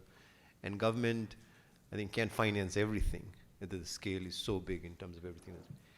Is there any policy instruments that could be applied to banks? Like you mentioned the word, unless it's made mandatory, and I just wanted to pick up on that, right? So we have priority sector lending, you have those kinds of things. Is there any instruments like that, that from a public policy point of view, governments could require so that we address these kinds of social needs through capital? Like, I know that CSR funds available, that's making funds available, not necessarily reducing the cost of capital, I guess. But I'm just wondering from, your perspective or any other thoughts anybody has in terms of, are there any instruments that can require financial institutions to move to where we know there's a social need and it's a cost that has to be borne by everybody? So any sort of examples? Yeah, please. Yeah, just a brief point. So the government's fundamental way of doing it is refinance, right? We've seen this in affordable housing. See how well it's grown because it provides a really effective refinance. Also, incidentally, through a regulator/market maker like the National Housing Bank. It has happened less in solar in India versus, let's say, in Bangladesh, because there you have something similar to the NHB for solar, namely IDCO, right? Which this KFW has set up. So refinance plus effective governance and regulation. Like IDCO, for example, makes sure that every solar home system is tested in the market. So you need both. The government, the second point, is can enable the private philanthropy to come in. It's not allowing that right now. The government is in some ways bearish, let me use that word, on traditional philanthropy, but PRI, this work that we've been doing in the US in discovering this, PRI has been on their statutes since, I think, 1967, but it's only just starting to get used. Many foreign donors, investors into India are getting very, very annoyed with the constantly changing regulations and tactical things, everything from a demat account to having to give a PAN card. So even though structurally the rules aren't changing, there is scope to allow more philanthropic capital to come in. CSR could be relaxed and loosened, foreign PRI capital could come in. And the final point is about these policy sandboxes. Gift City does exist. There's this question of, is blending even allowed at the AIF level? Different answers are there. If the sponsor is there, you can do it, right? As we've seen in some funds, people are doing it from a feeder structure from abroad. So it's not just about government giving the capital, beefing up the institutions like NABARD, like NSTC, like others who are talking about being more impactful and setting up these kind of things, but also just enabling private philanthropic capital to come in a more intelligent way, through the social stock exchange, through allowing US PRI and from other OECD countries. Yeah, no, thank you. Harsh and Aparna, I know both of you have experience of having worked with various kinds of capital, so maybe Harsh, if you want to start and then pass it over to Aparna. So I think on this point, and thanks for bringing it up, actually, I was also thinking it in a similar direction, that banks are actually the instrument. And just to take a step back, I think in my experience, what I have seen is that guarantees have been the most effective instrument to push these things. And like you said, ultimately guarantees is what bridges the gap between perceived risk and actual risk. Unfortunately, banks have their own limitations, as you rightly pointed out. And basically, the thing which always I have been wondering, in blended finance world, we always start from scratch. So we'll do a DRE facility in Gujarat, then we'll do another one in Rajasthan, and then another day someone will come up with a solar pump scheme, which is dealing with the same customer and in the same region. So why are we using the power of aggregation? And coming to the point of the government, the debate in my mind which is going on right now actually, and just wanted to put it out there, should we actually ask the government to actually set up something like a blended finance organization, which looks at blended financing holistically, and that becomes a platform for bringing in private capital and actually working with banks. And it need not be a new organization. It could be set up in a NABFID or a NABARD or a NHB, and it takes a very holistic view of every sector. I think that could be something we all try with the government, and that takes care of the Piyush's point, which is individual deals are not that high, they're not that big, so we need to kind of create some sort of aggregation as well. That I'll pass it on to Aparna in a moment, but that is exciting to hear primarily because in a lot of conversations, this seems to be coming up more and more. And I exchanged smiles with a few people here because I've had conversations with them which were exactly of that nature. And just to maybe add one point, right? The government has done this before with national institutions which were aimed at particular objectives. And this is, of course, sometimes forgotten that the ICICIs that we see now were originally set up as industrial credit institutions, or the IDBI was an industrial credit institution. HDFC, of course, was focused on housing. So there is precedence, and there's potential to really think about this in that. What is important is taking a cross-sectoral view. Absolutely. That's my. Yeah. No, I agree with you. Absolutely. Maybe passing it on to Aparna, and I know. I think Harsh already kind of touched upon what I was. I think maybe I'll just. Should we just go through what Aparna has to say and then come over to you? Yeah. I'll just make my points very quickly. I think since Harsh has already said that, and Tushar, I think you also acknowledged the same. Maybe just to build on top of what you're saying, I think today in the sector, what we're not seeing enough of is, sharing of examples and data, right? If that could, and I know IBFC essentially was set up to do that, but now how do you actually take that to a whole next level? And within the government, and there've already been talks about setting up a blended finance fund within NABARD. There are already conversations going on. It was mentioned in the FM's budget speech as well. So I think people are tending to move in that direction, and blended finance is not new by any, the governments have been doing it for eons right now. I did, if Tushar, if that's okay with you, I think, just wanted to reflect very quickly on what Kritika mentioned and, tying it back to Bishal's earlier question as well, to say, how do you can't just be looking at financing, right? But that whole market linkage point has kind of stayed with me, and I was thinking, links very well to what Kritika mentioned. How do you think about pilots? So the design of these pilots is very, very important, and they need to be designed for scale. They need to be made modular. But more importantly, TA, technical assistance, I think is the most underplayed blended finance instrument, if I can, call attention to that for some of the philanthropies and DFIs as well, because that's where you're going to actually be able to answer some of these design questions at how do you actually think about scale, and then how do you put sunset clauses in place as well, so that one is not relying on philanthropy endlessly. So just wanted to make those points quickly, and to Akash's point as well, right? You talked about the Piyush's point about the prep facility and stuff. We're starting to see some of this happen now. There's one housed within CPI as well, focused on DRE and solar home systems. So I think we need more of these things at scale, and government will obviously have a very, very huge role, as Karthik mentioned, what IDCOL has, for example, done in Bangladesh.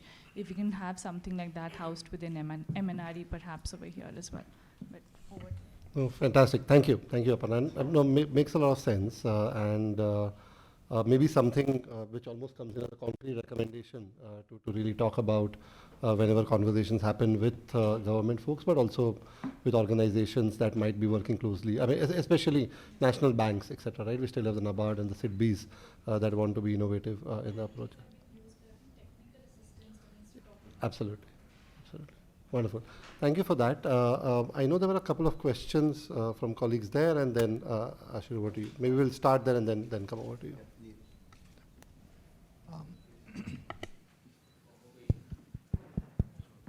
Hi, Neil again. Continuing from where Aparna left off and all the different points, I think what we have managed to do, at least in Meghalaya, is activate the government's NBFC and convert it into a blended finance model where there is room for a bank to come in, and there is room for philanthropic capital to also say, you're going to put up 20-30% of the total project. And again, with the intent that it's risk mitigation for the plan. risk mitigation for the capital provider, because the bank is standing as guarantee as well as interest subvention. And I think the idea of that model is to generate evidence over the next 18 months and see if it can be pitched to different governments within the country. I am not aware of other states in India having their own NBFC, but Meghalaya currently has such a company in place that we sort of activated and convinced the government to sort of build this model of putting together a pool of different investors into it. The NBFC takes care of devising the loan product, and the bank is only interested in putting in their 20%, 30%, and they are assured of their interest because the government's taking care of that. The NBFC looks after what kind of scheme it wants to devise. Yeah, just. Is this? I mean, just to be sure, is this something which is already happening, or is this something that you are thinking could potentially be a good option? No, it's already active. It's already active. Yeah. Okay, wonderful. Would love to, offline learn more. There's one more hand up here before I pass it on to Ashir. Okay, yeah. Listening to the various deliberations in the hall, I also go with a few suggestions, and the thing is that what was his name? I forgot his name. Mitra. And he was suggesting the simplicity of the instrument. Yes, that is very true. Should be whatever is the funds that we form, whatever may be the intervention, financial intervention, that must be simple for the end user to understand, simple for the bankers to understand, simple for the regulators, and simple for the auditors. These are the areas where banks really often find it difficult to justify its stand, before the regulators and the auditors. Secondly, I think there should be a central national fund from where the subsidies, some targeted subsidies can flow to dilute the capex required. And as it was suggested, it is good to park it with NABARD or somebody, so that that will be a mandated program from the government. Then, of course, there will be a lot of access development programs will also happen. And the PSL, that lending, we can suggest for a quota for the clean energy mechanisms. So as such, there is no special quota in that. So whatever can be PSL. So, of course, SDG 7 is, its own mandate is there, COP26 has a mandate, and national target is there. So that makes sense to have some quota in the PSL lending specifically for the clean energy program. Then that will also accelerate this type of access building measures across the country. And the national fund, what I mean, the subsidy, corpus, something like that. The lot of CSR is being available in the country now. The 2% is mandated. Some companies are giving 5%. Now there are various funds available with CSR. So if there can be a national pool where the bonds can be purchased from that for clean energy purpose, if that can be made as an instrument from the government, that will be we'll be able to pull a lot of funds from within as well. Wonderful. And thank you. I think those are very specific sort of thoughts and recommendations, and then that really helps. I'm going to maybe pass it on to Ashir, and then maybe also while you come in, we do have colleagues from philanthropic organizations that we haven't heard from yet, so would be keen to hear from them. I know we have someone from Rockefeller, someone from IKEA as well. If you have any thoughts that you would want to add, primarily around your priorities. But also, there were some points around that were made around the table, and would love to hear more. But maybe Ashir, you first, and then I'll pass it on to them. Hi, I'm Ashir. I work with Karthik at Desai and Associates. Just wanted to make 2 points. One is there's a $12 billion Government of India central-sponsored scheme called Agri Infrastructure Fund. This was started, I think, 1920. It's a 10-year capital outlay that the government of India has put out. And what they do is you submit a DPR to your local district lead bank, and they have given a lot of pointers as to what is the DPR. So they've also given the format of the DPR as well as the areas under which under agri infrastructure where the projects can be submitted. A lot of it gets covered in the pure technologies part of it. What the government does is there's a 3% interest subvention, and they waive off the CGT MSE fees, which was earlier at 2.4%, which is now at, I think, 0.67 or 0.7%. We'll have to check that. And it's still continuing. So we have organizations like Godrej Agro, Mahindra, Tata Consumer Limited, all of them working with farmer producer companies in setting up solar powered warehousing or providing these pure technology based income generating assets to smallholder farmers. So that was one very big point that they want to make. And the interesting thing that they did over there as an innovation is if you submit a DPR to the district lead bank, it has to be approved by the lead bank manager, and it goes to the national level committee, and there's a turnaround time of less than 2 weeks. And once it gets approved at the central level, it doesn't have to come back to the state level. So thereby the efficiency of this increases, and Madhya Pradesh incidentally is one of the largest takers of this scheme. So that was point one. One point from more of an NGO implementing philanthropy side of things is, I think it's also important for us to consider what is the income growth rate at which these technologies are going to be used. If you have a margin of 6% and you're lending or you're borrowing at 18%, for the end user, this will become a problem eventually. Unless and until the end user is able to, over a period of 24 months to 36 months, being able to use this technology multiple times, having a certain income slab at every level, considering a lot of it is agriculture, so it's fixed cycles. You cannot use it above and beyond that as well. So we have to be very cognizant of the fact that the business models for end users, which are highly dependent on cyclical terms, and market conditions, which are pretty much like not a very high growth rate, will have to be considered while appropriately pricing some of these financing instruments. So just thought I'll add those two. Thank you. Yeah, no, fantastic. Thank you. I think also your first point sort of adds to what we've heard around the need for aggregation of some of these things, right? They exist in small pilots, even within the government ecosystem, which sometimes everyone else is not aware of. So something that certainly comes out as a major theme. Should I pass it on to you? Thank you very much. Would you like to go first? Sure. Hi, my name is Ashay. I'm from Intellicap.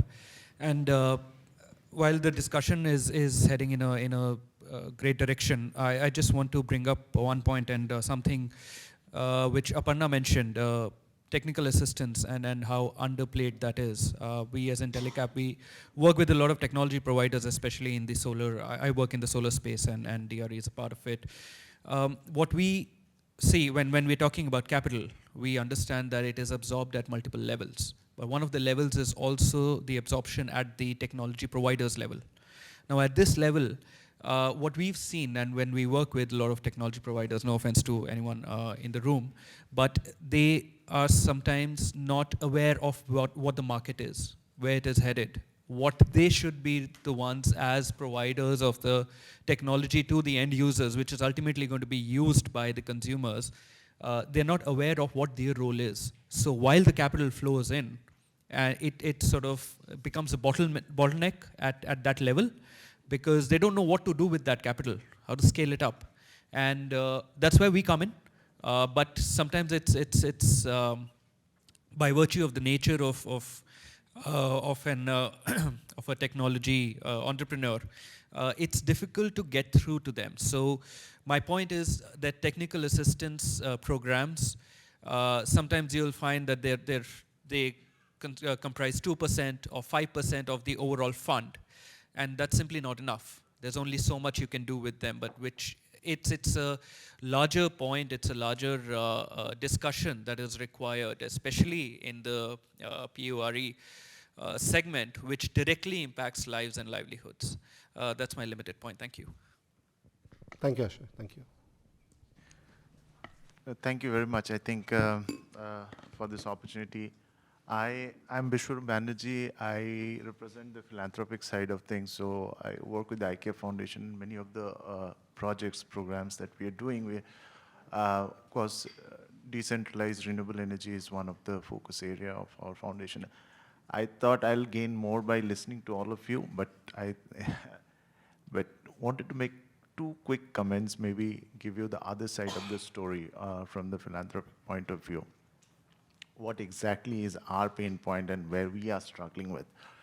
Also, to the point of if you look into the other side, although there's a growing appetite for the philanthropists to look into blended finance opportunities, so this is something which many of the philanthropic organizations are warming up to, right? I don't think the journey is complete yet. But there are possibilities, and there are a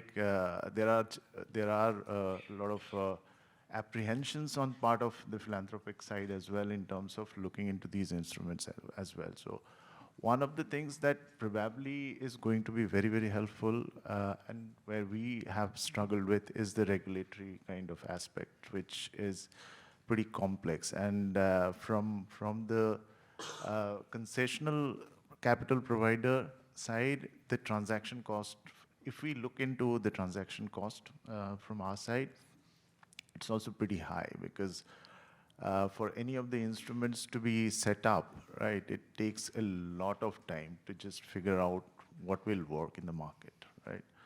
And how to go about setting these instruments up. So and we don't have a pool of knowledge wherein we can tap into very easily. So that's another thing. So we really don't understand the funnel of philanthropic organization who are interested in the blended finance opportunities. That's one part of it.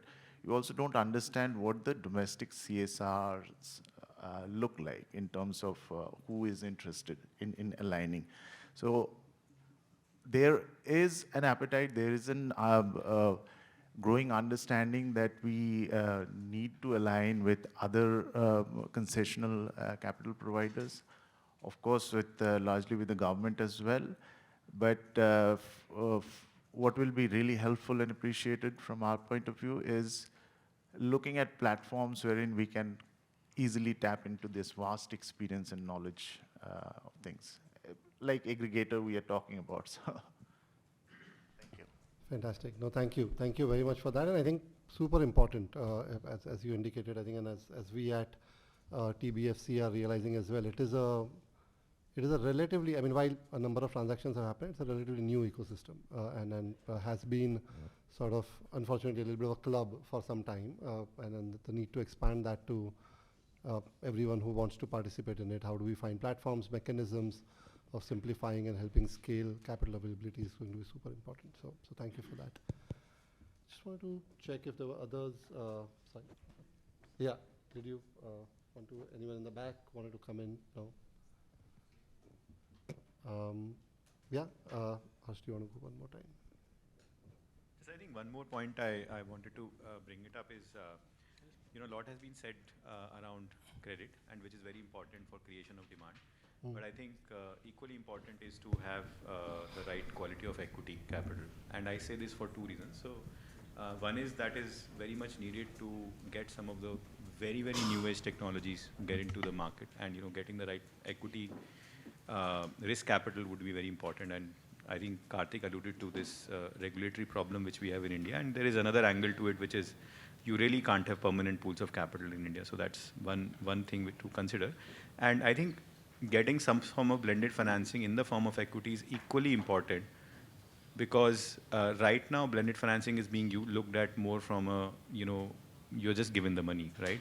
But at the end of it, there is a lot of success, and that money needs to get to share that upside. And that can only happen if we get some of that through equity. Fantastic. Good afternoon. My name is John. I am representing ISAF Foundation. It's a group under the ISAF group only. So I was hearing the various discussion regarding this financing.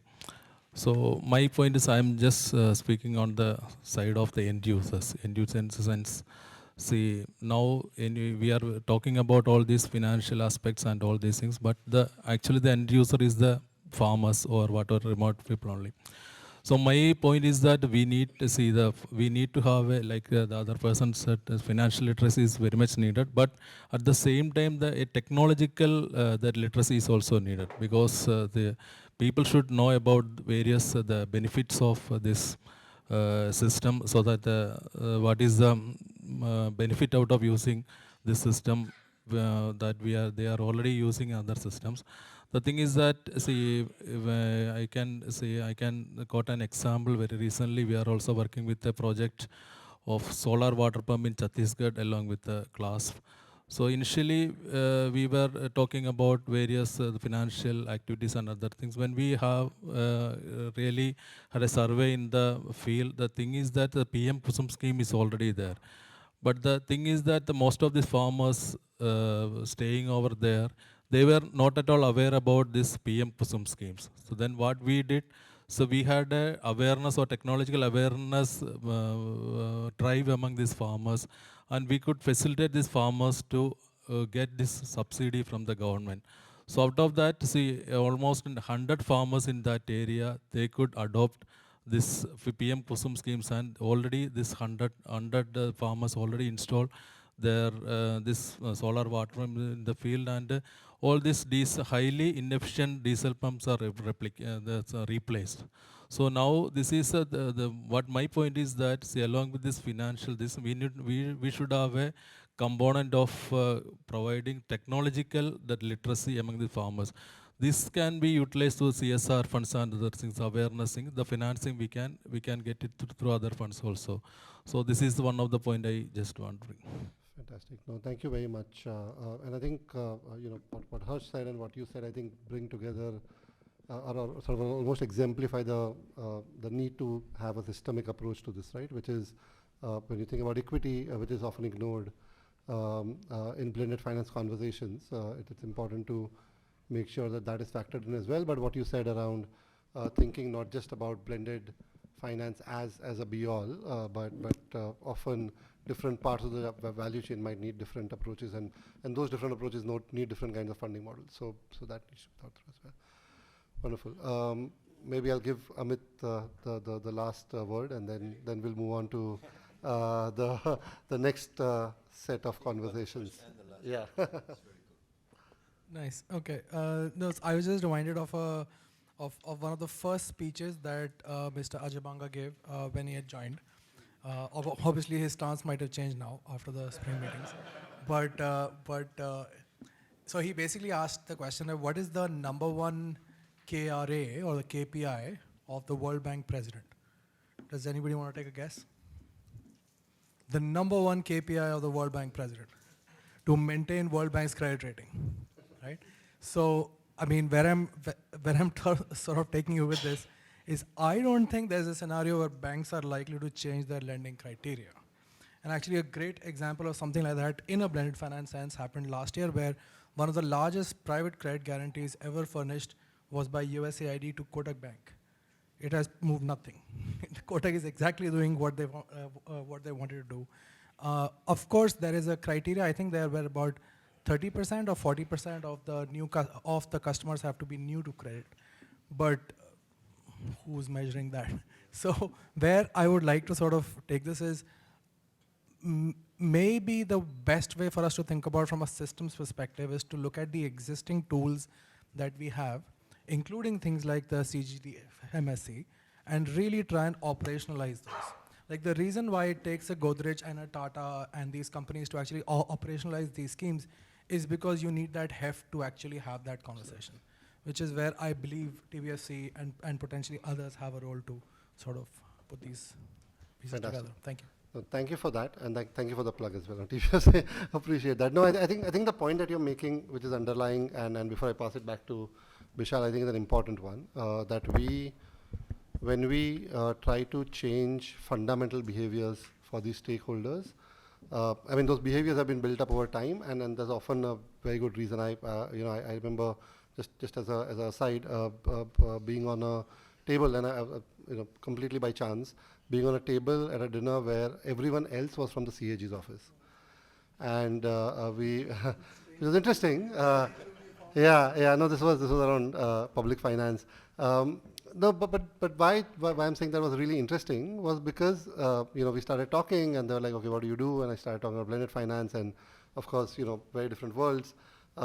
As we were chatting, what came up was that and I was trying to understand why would, say, the Ministry of Finance, for example, we spoke about aggregation and having an entity focused on blended finance, etc. While those are, those make a lot of sense. Why, I was trying to figure out why it might be challenging for those systems to change. So without going into details, I think what I really took away is that there's a lot of context and a lot of different threads that are tied together for why systems are the way they are right now.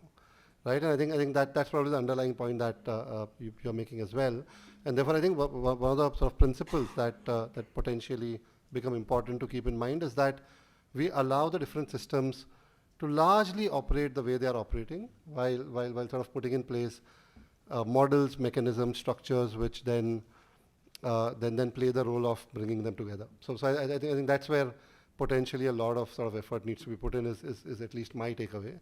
But maybe with that, I mean, this has been a super rich conversation around this particular topic, and there's lots and lots of different ideas to pick up from.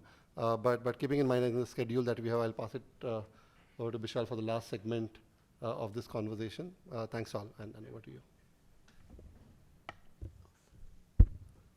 So thank you, Tushar. Amit, I love you, man, because you provide always the perfect segue. So I got to make sure like we're always in the same conversation because. So I want to pick up on what you said, which is banks will not change their lending criteria. I totally agree. They should not, which is the point you're making. Look, these guys give good loans, like protect their investors, etc., etc. So we should switch to end users. We should make this affordable for every end user. And I think that's the question of this segment, right? So thank you. Next, so I have just a very couple of slides just quickly to share some of the things that we've gathered from pilots we've done, engagements, discussion. And then I want to, again, go back into this format of questions and letting the thoughts emerge from this whole group. Can you just move to the next slide, please? So just bringing it back to some very simple things which all of you know. I think this is like kind of stating the obvious. When we're looking at decision making at the end user level, what we're basically seeing is a capital cost that is upfront, so the cost is known. And then there is a revenue stream that is often an expectation of what it will be, right? So it comes over a period of time. The most important thing, or one of the most important things that we see, is that this expectation is governed a lot by risk and uncertainty around it. So this was the question I was asking earlier.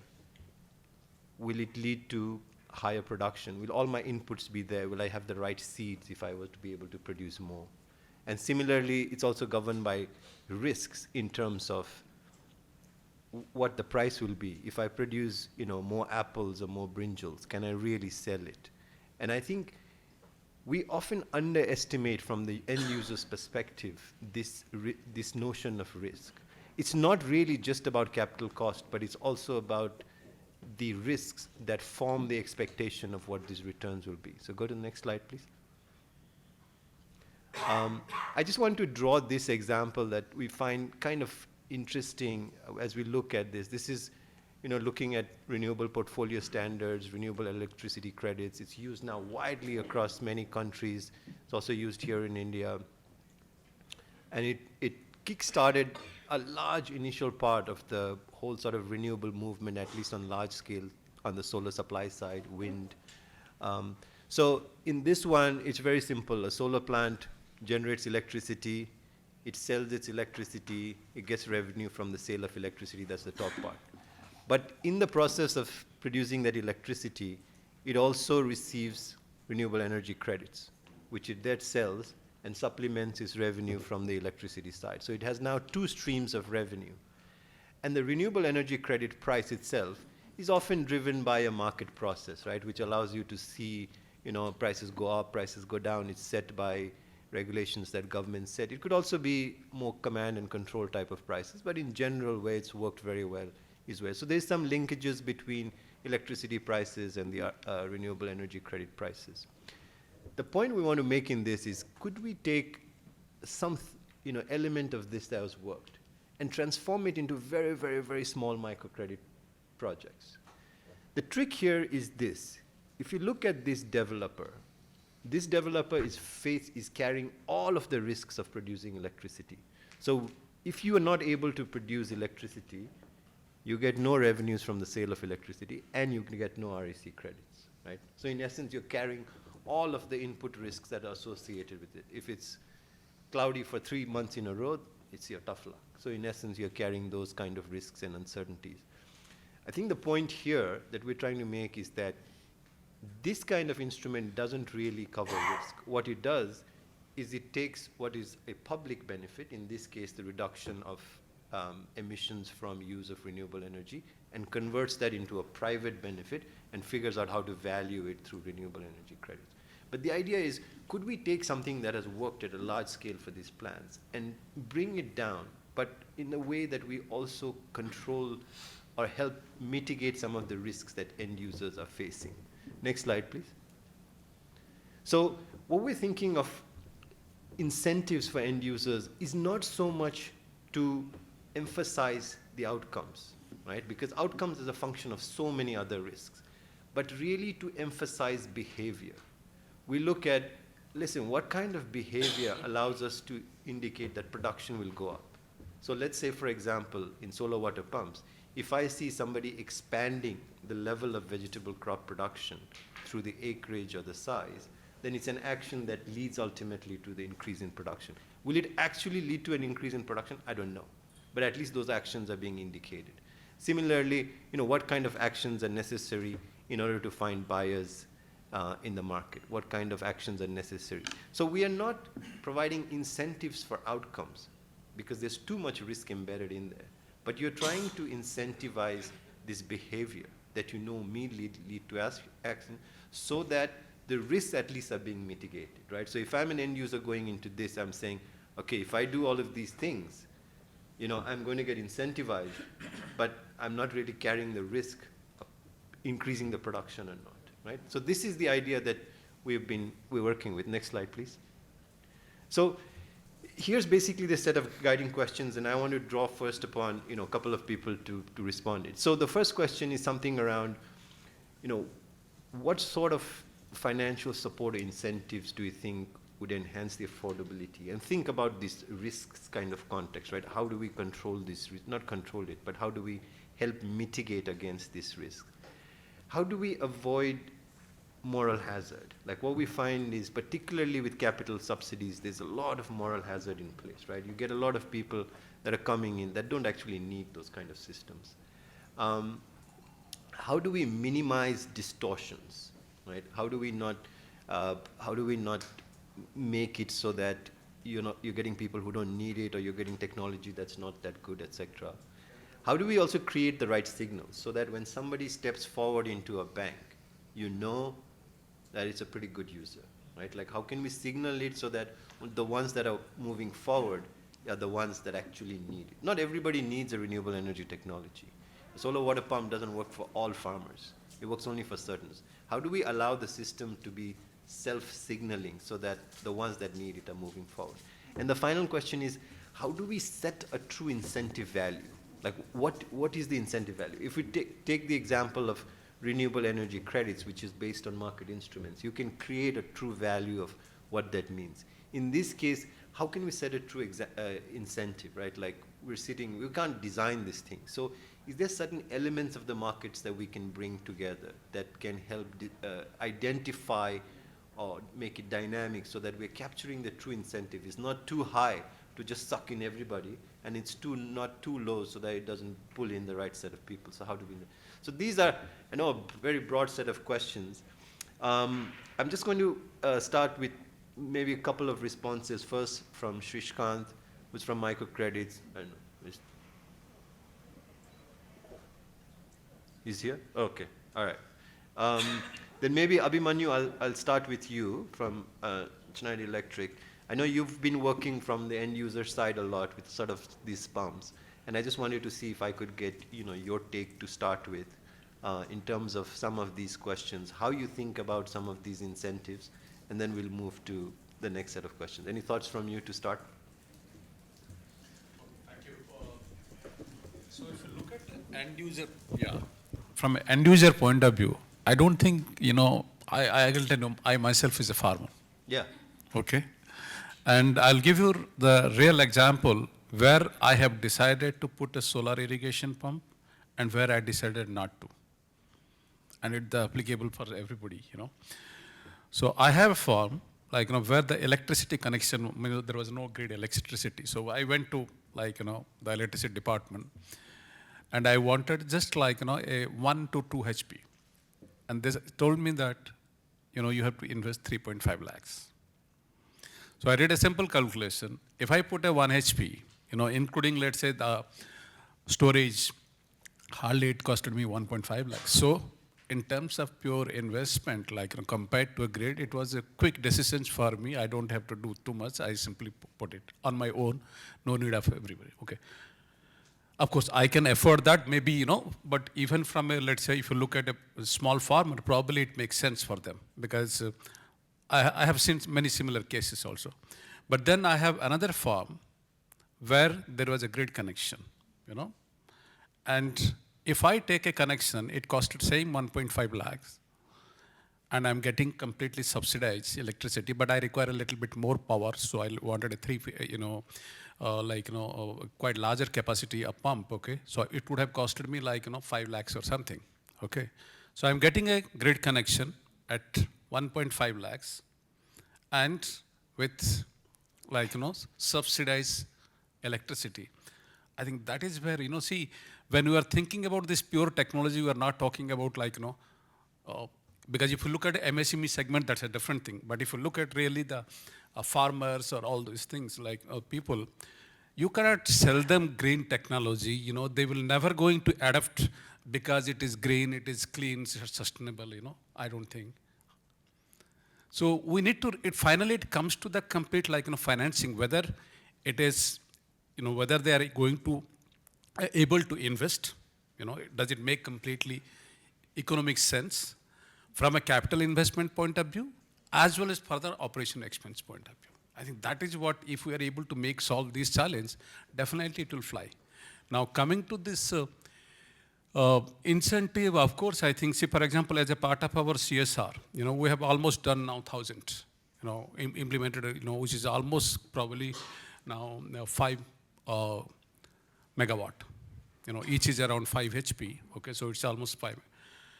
And here what we are doing is to, in fact, whenever we are reaching to a farmer, definitely individual farmer, because if you look at India, it's all smallholder farmers, probably none of them require 5 HP. Because if you put a 5 HP, it can irrigate 20 to 25 acres.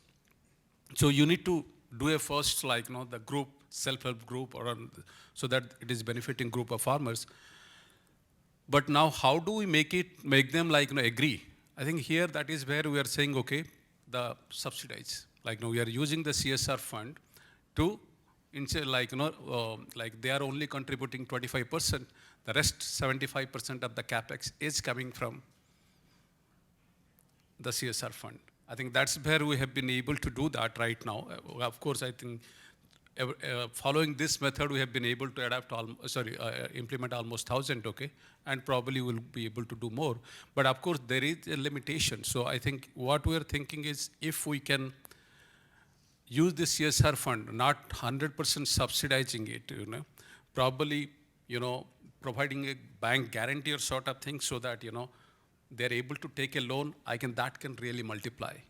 So definitely the farmers need incentives. Otherwise, the smallholders, farmers, even putting a 30,000 rupees is a quite big amount for them. Correct. Okay. So we need to devise the right incentives, which will attract. But finally, it is all comes to the finance.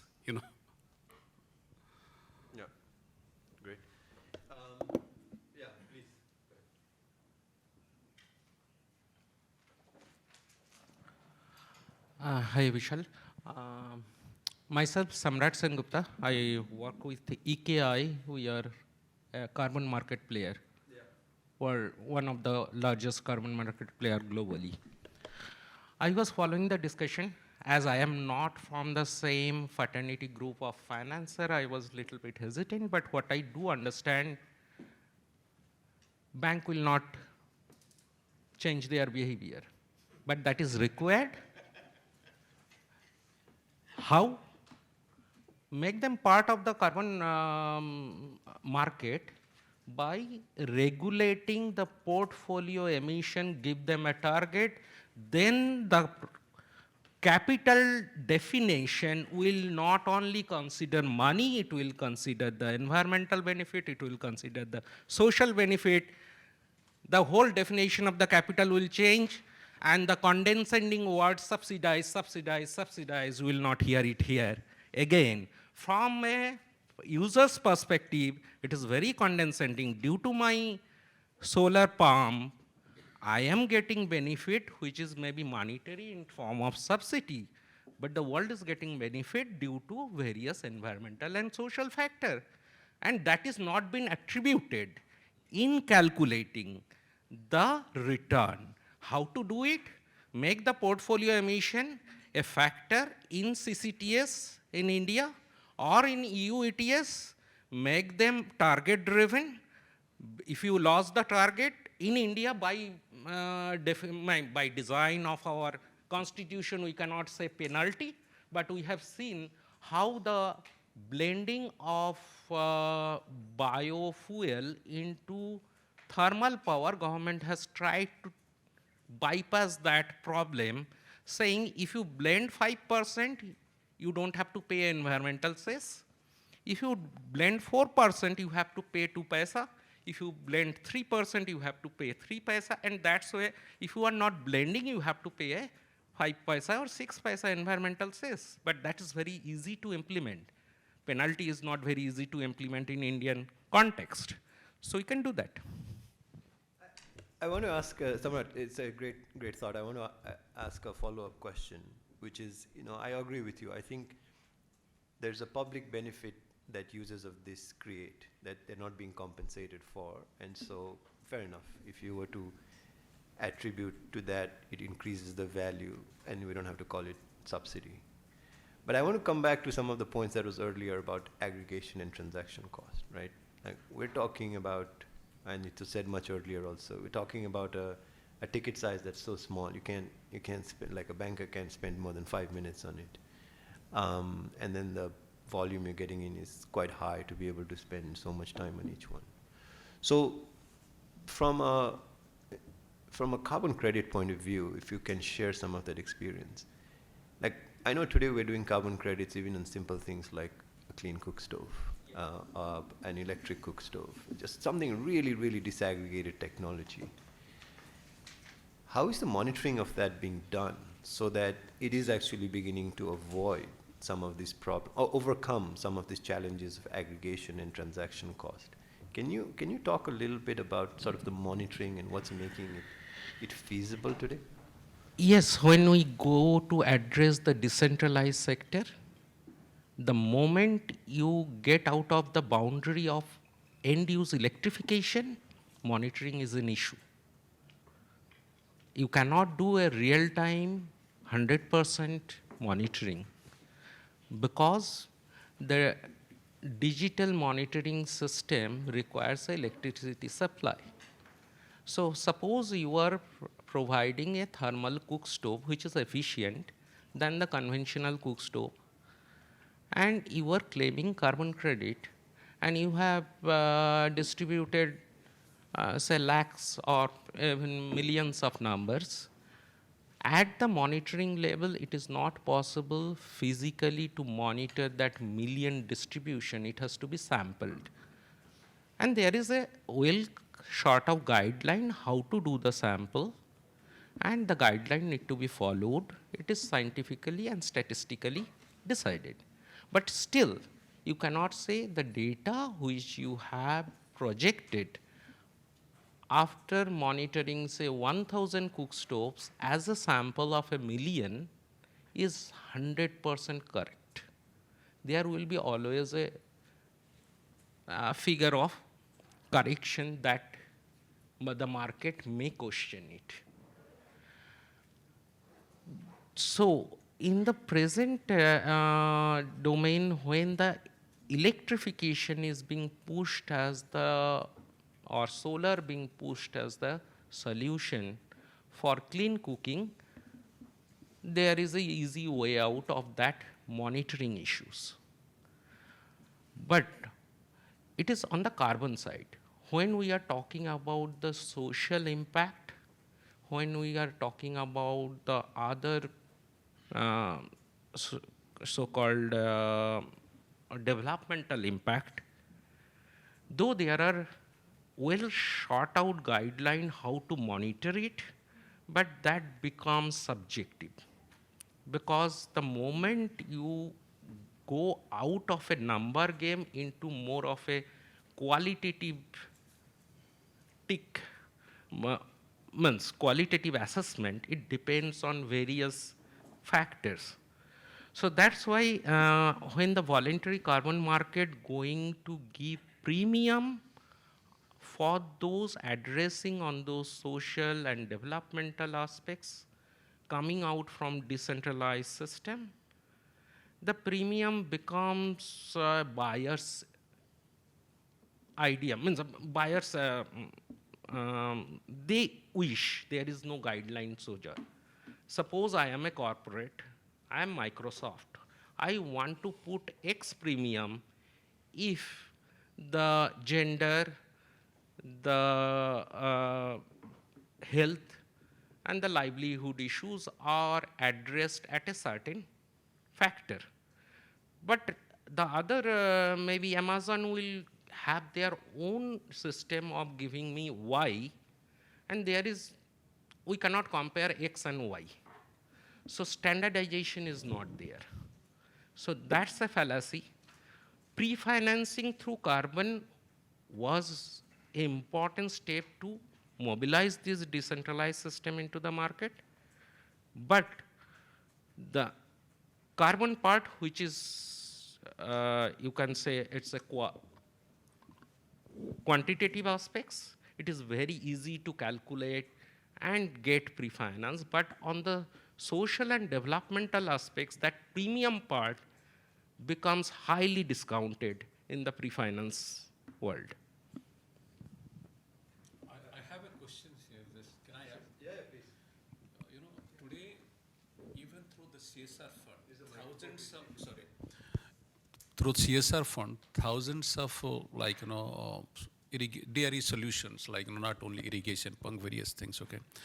But one of the biggest question now is corporate even asking is, can I leverage carbon credits at least for the operation, part.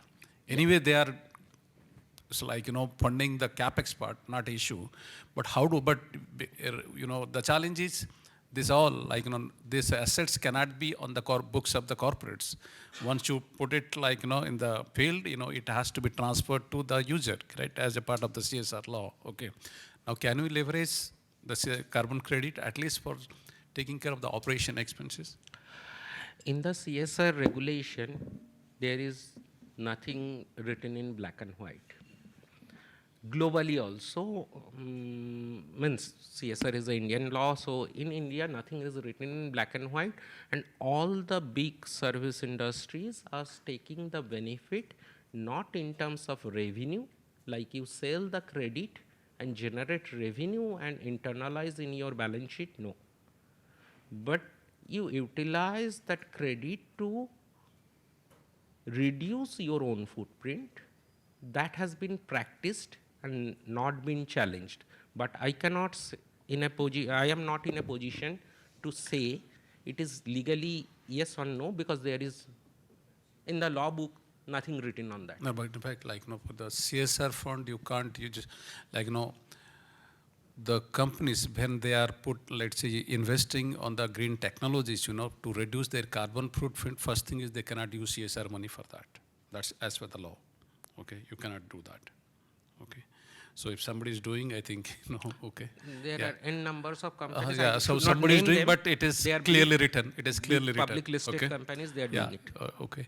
So if you can't use your own CSR fund for the reducing the carbon footprint, that's not okay. But what I was asking is the projects which are done, for this, to put, let's say, DRS solutions, whether it is, let's say, solarizing schools or hospitals or putting solar irrigation pumps, okay? So can this, can somebody take the carbon, credit benefits?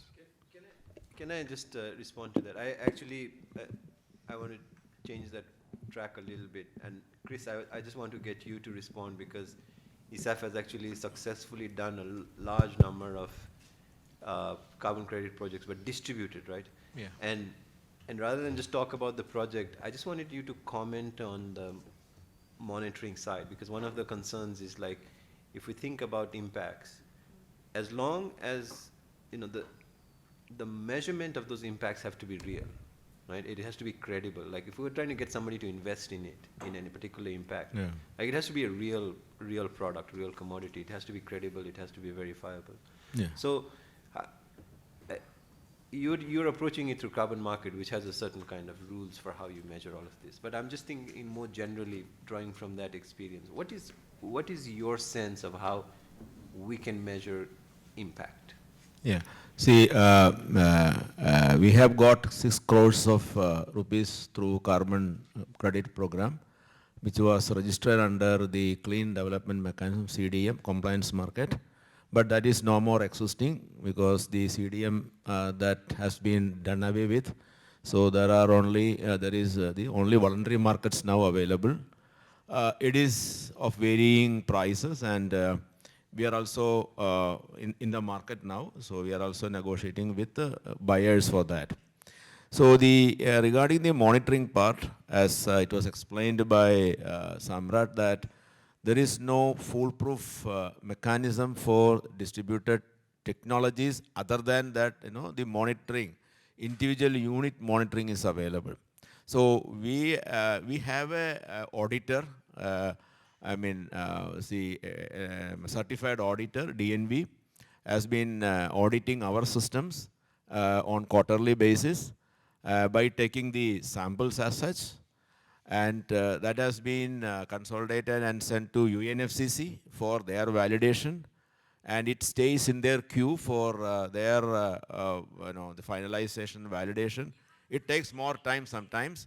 And they allot the, out of the, we say that we have, the 100,000 units. Sometimes they may be allotting, no, you cannot do that. You can only 75,000, something like that. So they do some work and declare the units that can be sold, exchangeable units. That is how it has been going. And we also done a program on the cook stove, individual cook stove monitoring in Chennai through putting a chip in that. And that was a very detailed 1-year program with a foreign university. So then there are a lot of, that didn't succeed. Technically it is possible. The thing is sometimes they may not use it. Sometimes they may throw it out. Sometimes they may show hesitation why to do it. Sometimes they may change the stove and all that. So there is a lot of variations happening. So therefore that system actually failed. The monitoring was not effective. But for the grid, online, the on-grid and off-grid or hybrid, correct monitoring is available. So I have an hybrid system, so I have a SIM connected to that. So daily I get in my mobile the update how much have been produced and all that. That is available. But the cook stoves and the filters and all, it is not available. So for the more electrically connected, I guess you can have digital technologies that can monitor it. Great, thank you. I just wanted to open it up, to the floor as well. Like any other thoughts? I guess we're trying to answer the question: what can drive end user incentives? Right. Go ahead. Yeah, I'm Nishant Idnani from Voltus Green Funding. We are a green funding AMC focused on energy transition. I'll give you perspectives from our lens. We focus on 3 subsectors. One is commercial electric mobility, things like e-buses, e-trucks. and sustainable material manufacturing, and third is energy storage solutions. One thing beautiful about these technologies is that they are longer in nature.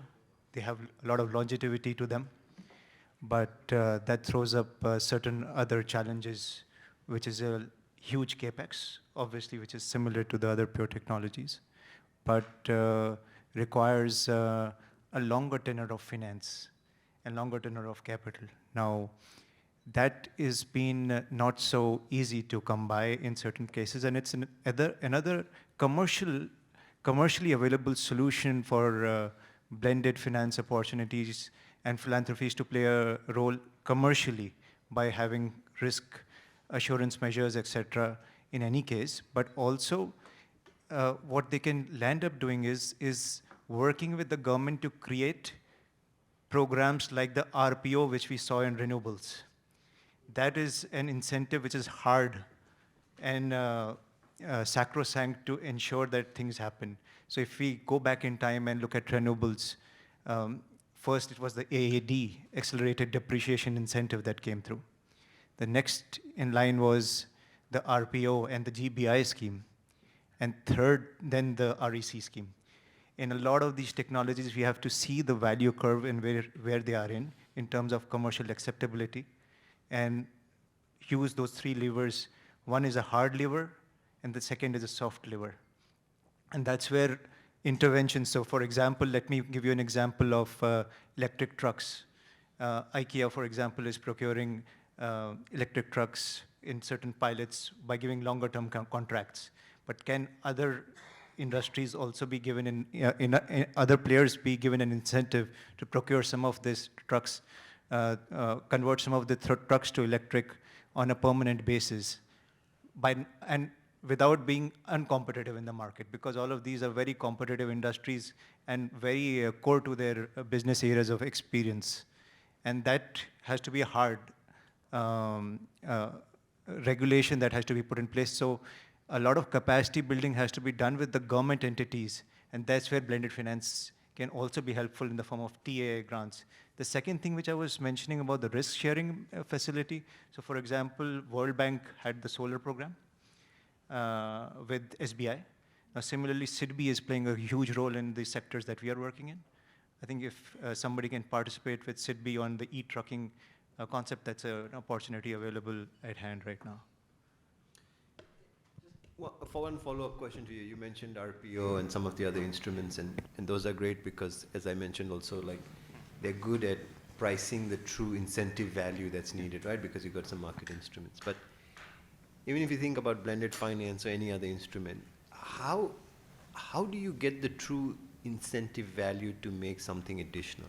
Like, take, the PM Kusum scheme, for example, the water pumping scheme, right? If you give too high a subsidy, you end up just flooding it with sometimes places where you don't need it. So you got a lot of oversized system, right? And if it's too low, nobody shows up to get it, right? And there are many examples of that. So what do you think, in your experience or anybody else, like, how do we capture the true incentive value? And is it, like, do we really need to move to market instruments to get it, or is there some other mechanism for? So again, reflecting back on the past, so if you look at this GBI or AAD schemes, they were time barred. March 31st, 2014. March 2000, it's extended to 2015. And with the feed-in tariff scheme as well. And as you see more and more adoption, maybe the first percentage adoption, the second percentage, and then we phase it out. And sometimes the value of the subsidy at one place may be more, and at another place it might be lesser. That's also the case, and you have to see what interventions you have to build in. For example, in electric mobility, having EV charging in rural areas is just absolutely economically unfeasible, even after the FAME subsidy. Does not make sense. But in cities, we don't need it anymore. I would love to actually open up that question to others in the room as well, because I feel like we've been jumping on this question of, how do we make things affordable for users, but also still make it make sense for the banks. And obviously we've moved a long way from 5-10 years ago in the solar home system and solar lantern market for for households where, we flooded the market with all of these kind of heavily subsidized devices that, then really made it difficult for developers to sell their products. But it is still possible to spoil the market. And so I would love to hear that. I think you gave a couple of really great examples, but I would love to hear from others of what are ways that we can avoid these distortions in figuring out what works for different subsectors. Yeah, I might just come in and I'll pass it on to you, Kritika. Sorry, I'll just jumping in. And then maybe as a participant rather than a moderator in the conversation, I think there are learnings, and I'll probably quote a couple of approaches taken by the government in the past, which at least one of those is now, had led to potentially a debt bubble. So not necessarily the best one, but there are learnings from those. So if you look at even the PPPs which were linked to roads, the reverse auction models for VGF, etc., did help price the incentive, so to speak. I think the challenge that really caused was, because of competition there, led to over leveraging of balance sheets, etc. But are there learnings there, for example, and maybe to add to what Anne was saying, are there approaches there that could be considered? Clearly, there are safeguards that need to be in place as well. The other one that immediately comes to mind is also something which did not succeed, but again, there might be learnings is, you spoke about rural installations, and there was this PPP conversation which was linked to bundling of healthcare facilities, and then to think about how do you bundle healthcare so that you are able to get to a high return place with somewhere where you need to subsidize it, and is there potential to potentially get private capital to participate utilizing that route. So a couple of approaches, one of which I would say the entire viability gap funding and the reverse auction model did arguably spark the first round of highway building in the country, which still serves us well. I mean, of course, led to massive sort of challenges with regards to balance sheet leverage, but did work. The second one didn't. But maybe there might be learnings there which can be leveraged from stuff that has been happening in the past. But over to you, Kritika.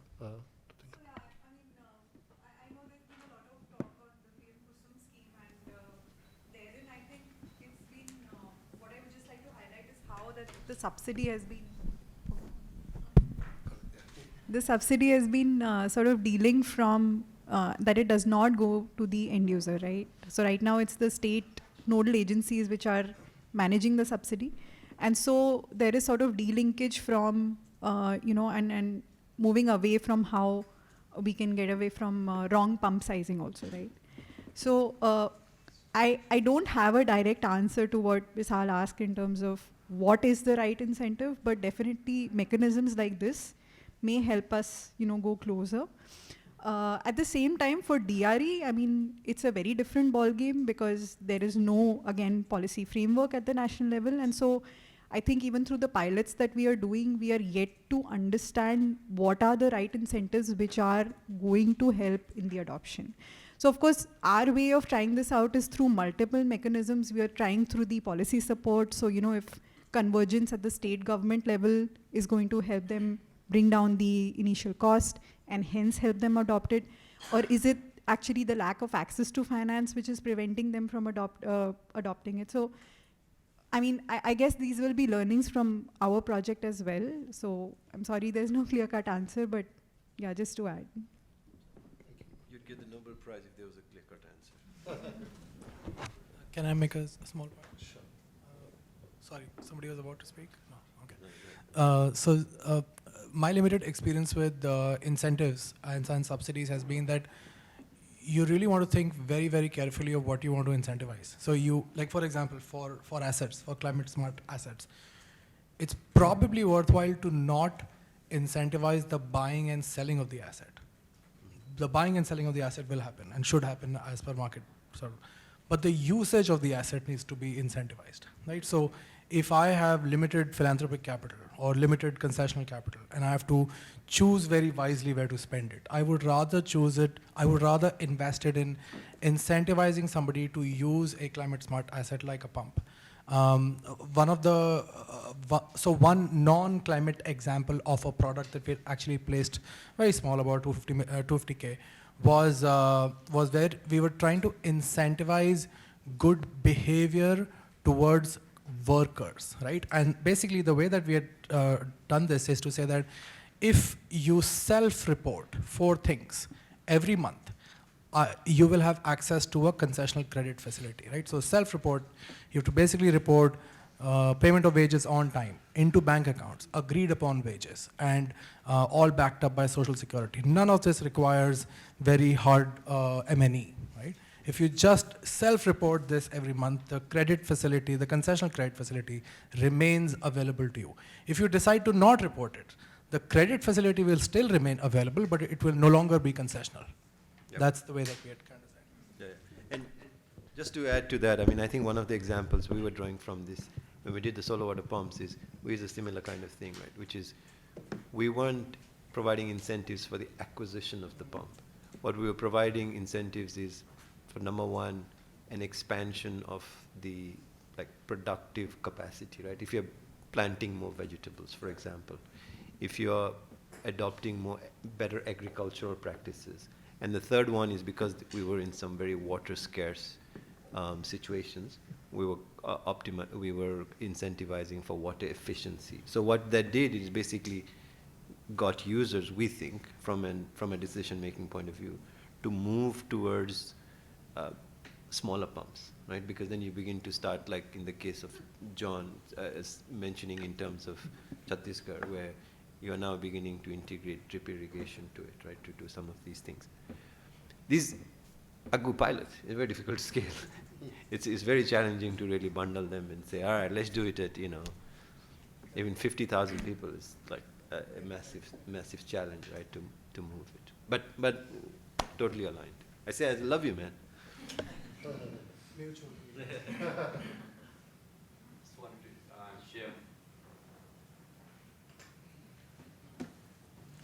Our experience on this. So what we have realized that often in urban environment, the economic sense should make sense for a product to be off subsidy. But in rural environment, we see that other than economic sense, community sense becomes very important. The product has to be supported externally till it fits into the common sense of the community. Without that, even if it's making a lot of economic sense, people will not go for it. A simple example for if a product, for example, pays back in 3, 4, 5 months, and you ask people buy the product, and it'll pay back in this much time, and then you'll earn for a much longer period of time. Versus the second option is you work for somebody else who owns the product, and you get a monthly income which is half of what you would get from owning the product. 9 out of 10 people will choose the second. And it's not just the financial risk-taking appetite, there are many other factors that play into it. I think slightly tangential to the discussion, but one of the things that at least this discussion sparked for me was just the design of the subsidy schemes as well, right? Sometimes, and there are so many players, everybody has so much experience, are we even looking at the right market or market size? Sometimes subsidies tend to be very uniform. The incentives that we design tend to be very uniform. But if I were to bring in some of the lateral thinking that is now coming from the venture capital space, there is an idea of India 1, India 2, India 3. And if you have to look at market adoption, similar to urban and rural,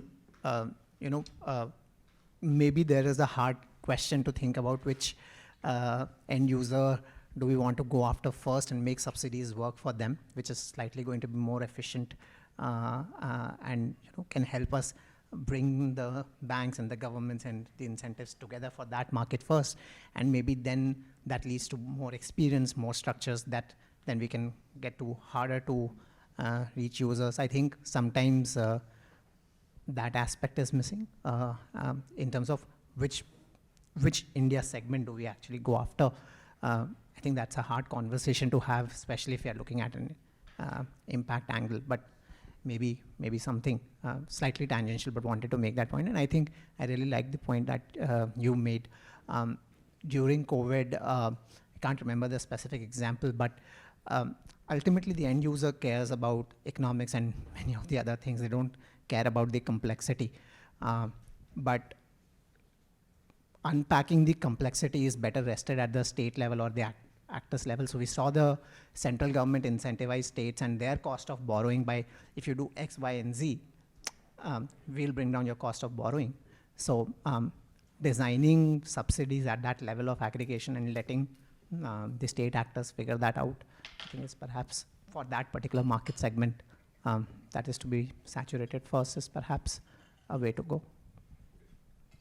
Yeah. Sorry, slightly tangential point. Yeah, no, I appreciate it. Piyush, if I can just draw on kind of some of the experience that you had at Simpa, which to me was, wasn't just about converting like an upfront cost into a stream of payment, but there was so much more. And you really helped scale that up into something that became a very sizable commercial investment in the end. I'm just wondering if you could comment a little bit from that, if you still remember from those days, about how some of the users were kind of thinking about that, how they were thinking about their own cash flow versus this. And yeah, please. Sure, but just a disclaimer that there were no subsidies involved and there was no government involved. So it was a completely private sector and commercially funded model. I suppose two learnings relevant to this part of the discussion that we're having now would be that we initially started out screening customers based on very sort of finance-oriented credit screening models, which were trying to establish affordability, repayment capacity, what is their sort of cash inflow pattern, which is obviously seasonal, so how can we match that? So there was a lot of thinking around all of that. Over the years, we learned none of that mattered.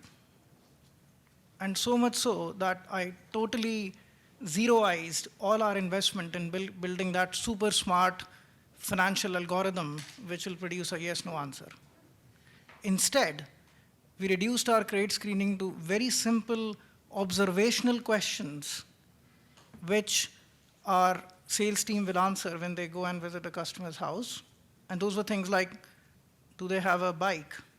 Do they have a tractor? If they have a tractor, then that's quite good.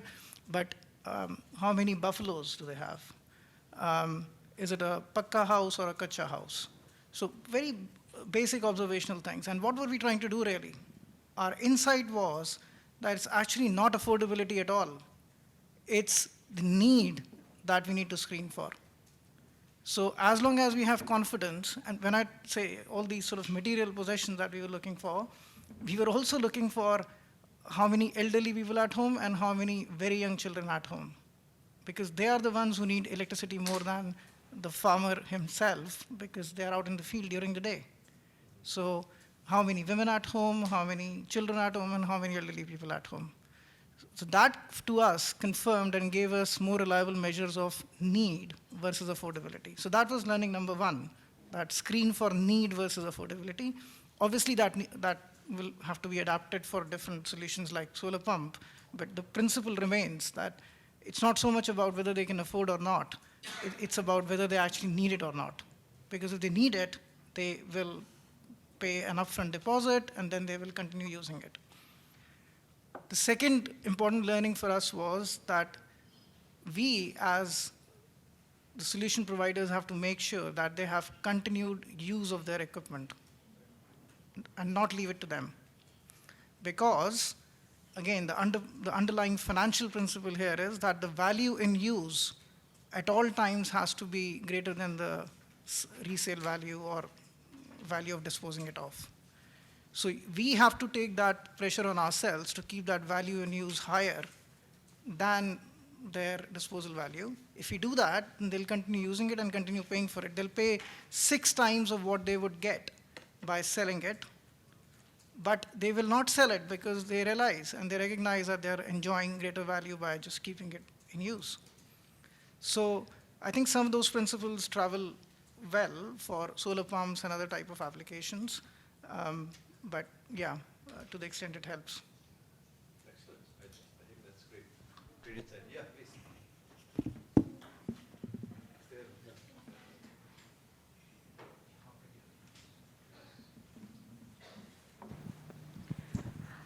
So my name is Niharika, and I work as an investment officer in Proparco, Agency France de Development.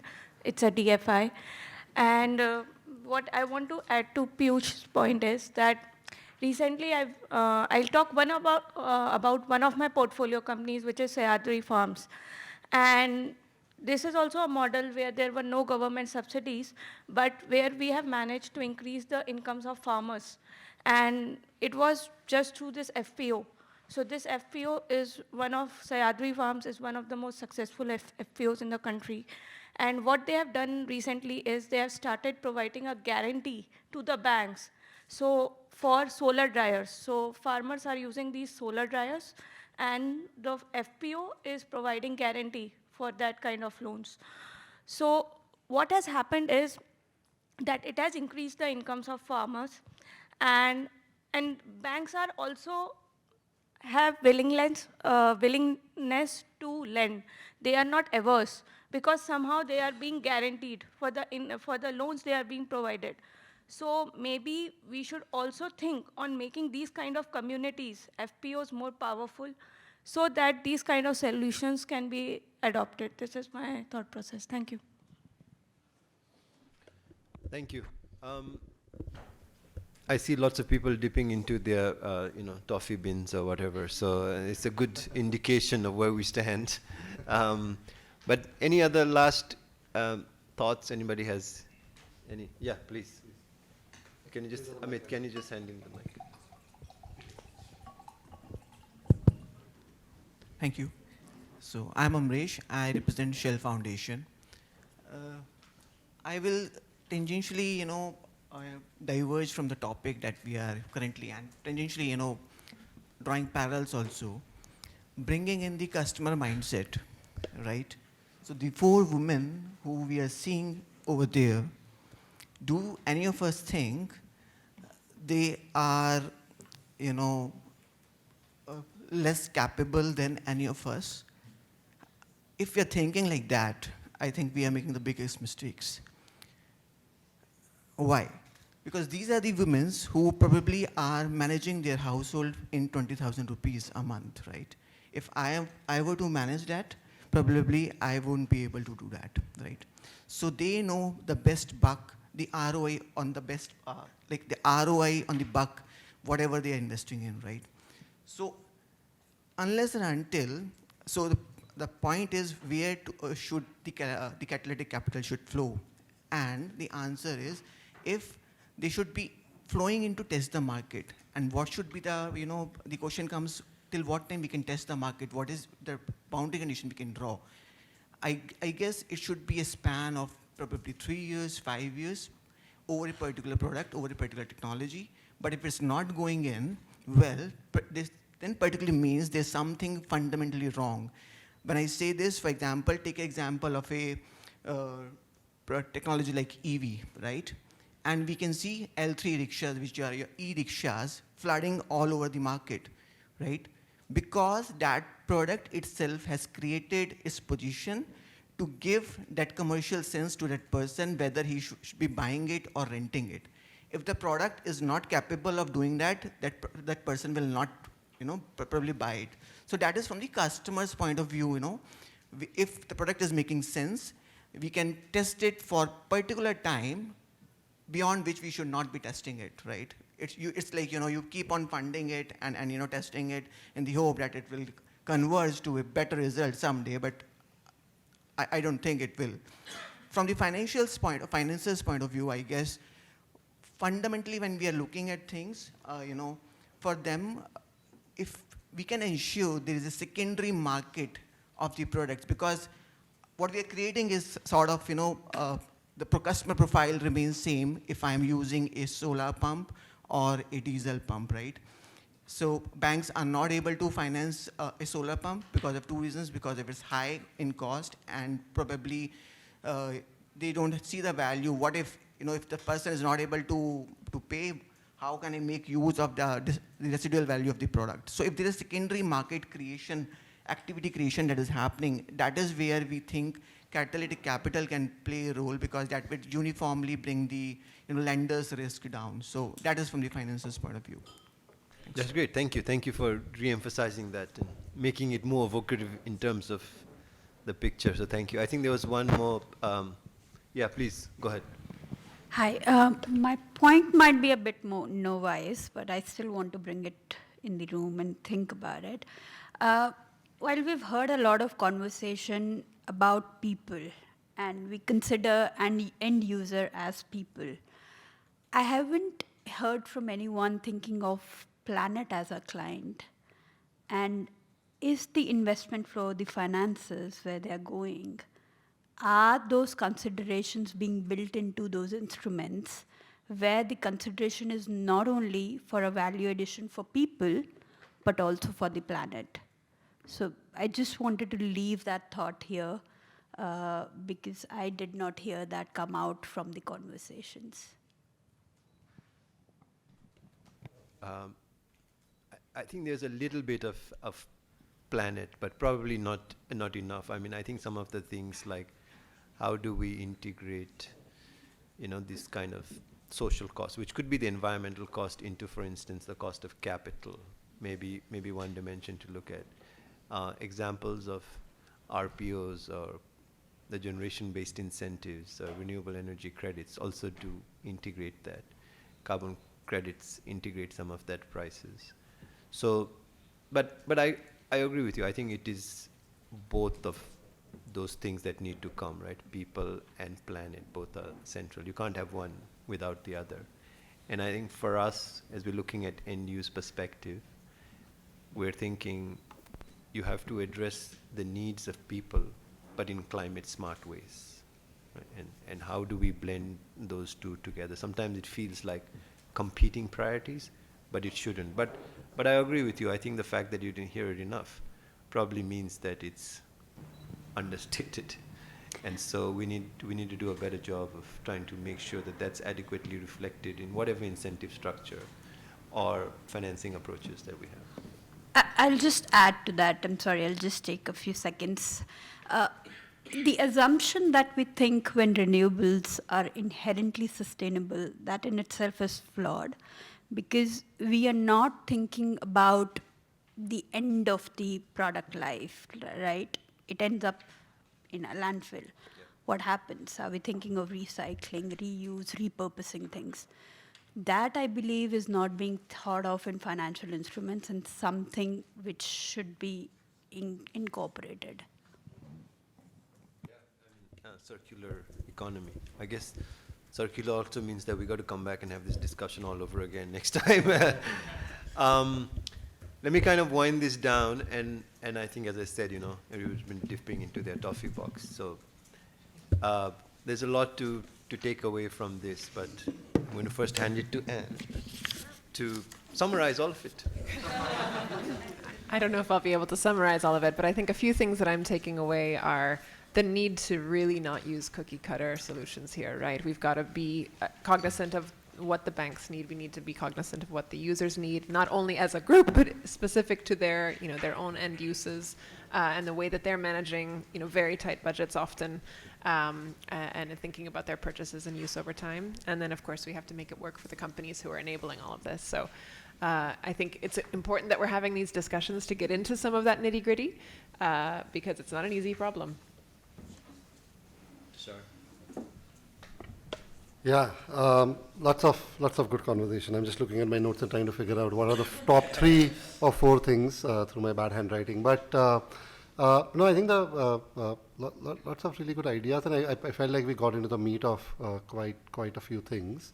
The 3 or 4 things that really stood out for me was one, sort of a double click on systemic thinking, a double click on thinking about the power of aggregation, especially when we think about the role of government and what does the government really need to do here, and then how do we potentially bring together the various initiatives that everyone is working on, which hopefully this room can be a start for that, but also potentially think about how the government really thinks about that. So I think that was a really important point for me.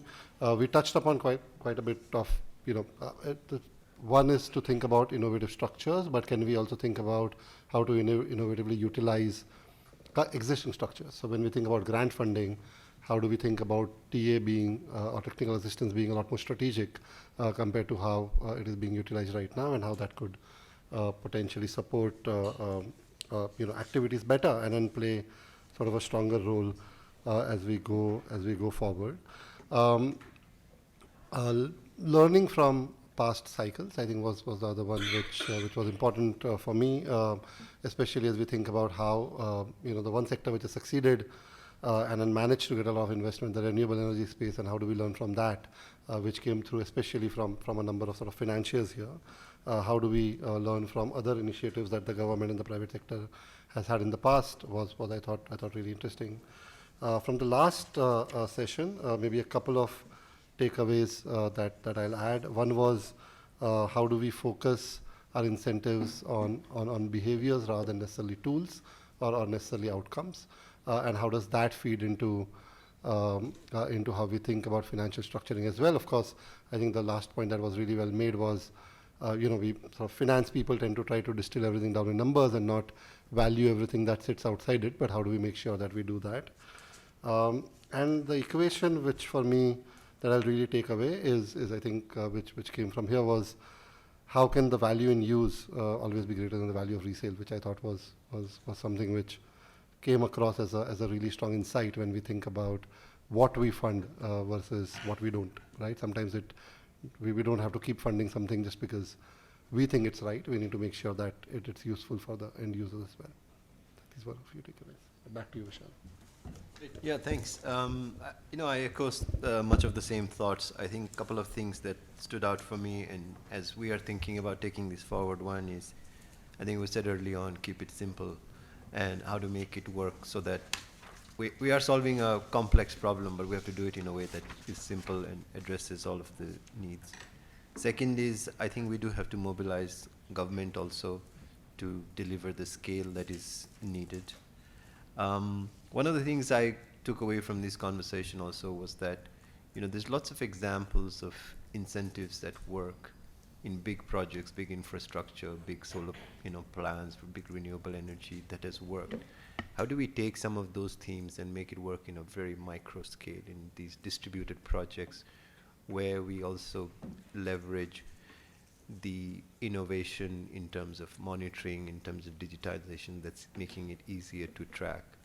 And then, again, the point that Piyush made, which is around keep it focused around need. I think that's very important, and making sure that we're addressing the need. Those for me were really some of the things that take out. But I think it was such a rich conversation. It's really hard to summarize. We just have to let it sink a little bit. It was like drinking from a water hose. I think I'm still choking. So it's going to take a while to sort of process all of that. Our goal in this is really to begin to see, as I said at the start, how do we operationalize this? We want to push this agenda forward. We want to keep carrying it. And so as we leave this conversation, I think we will certainly count on a little bit of your time to be able to engage, and we'd welcome your time to continue to think about this. This may be in a more one-on-one conversations, but we'd love to think a little bit more about design that is practical, is implementable, and is scalable, right? And it requires obviously much more than just our capabilities. It requires a very wide spectrum. So we want to try to mobilize that. We do want to keep the focus on people and planet both. Those are the two goals that we're working on. So I really hope that we can continue to engage a bit more, and clearly there's a lot to be done. I don't think we've fully even scratched the surface, and we're only getting there, but it's been a great conversation for me to engage in.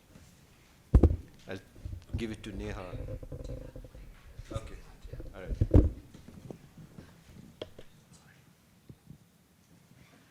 So I just wanted to thank everyone for coming here, including all the developers, technology providers, end users, funders, investors, everybody, for taking time out to join us for this conversation. It was very stimulating and enriching conversation. We also want to thank you all for contributing to it and staying on without any tea, coffee breaks, like the real ones. This is the longest that we've pulled off, like any session. Otherwise, we always had some breaks. So thank you for that. I also want to thank our partners, TBFC and Dalberg, for helping pull this together and bringing in the diversity of people to make it an enriching conversation. And I also want to thank our team, admin, comms, and program teams for making this happen at CLASP. Thank you, everyone.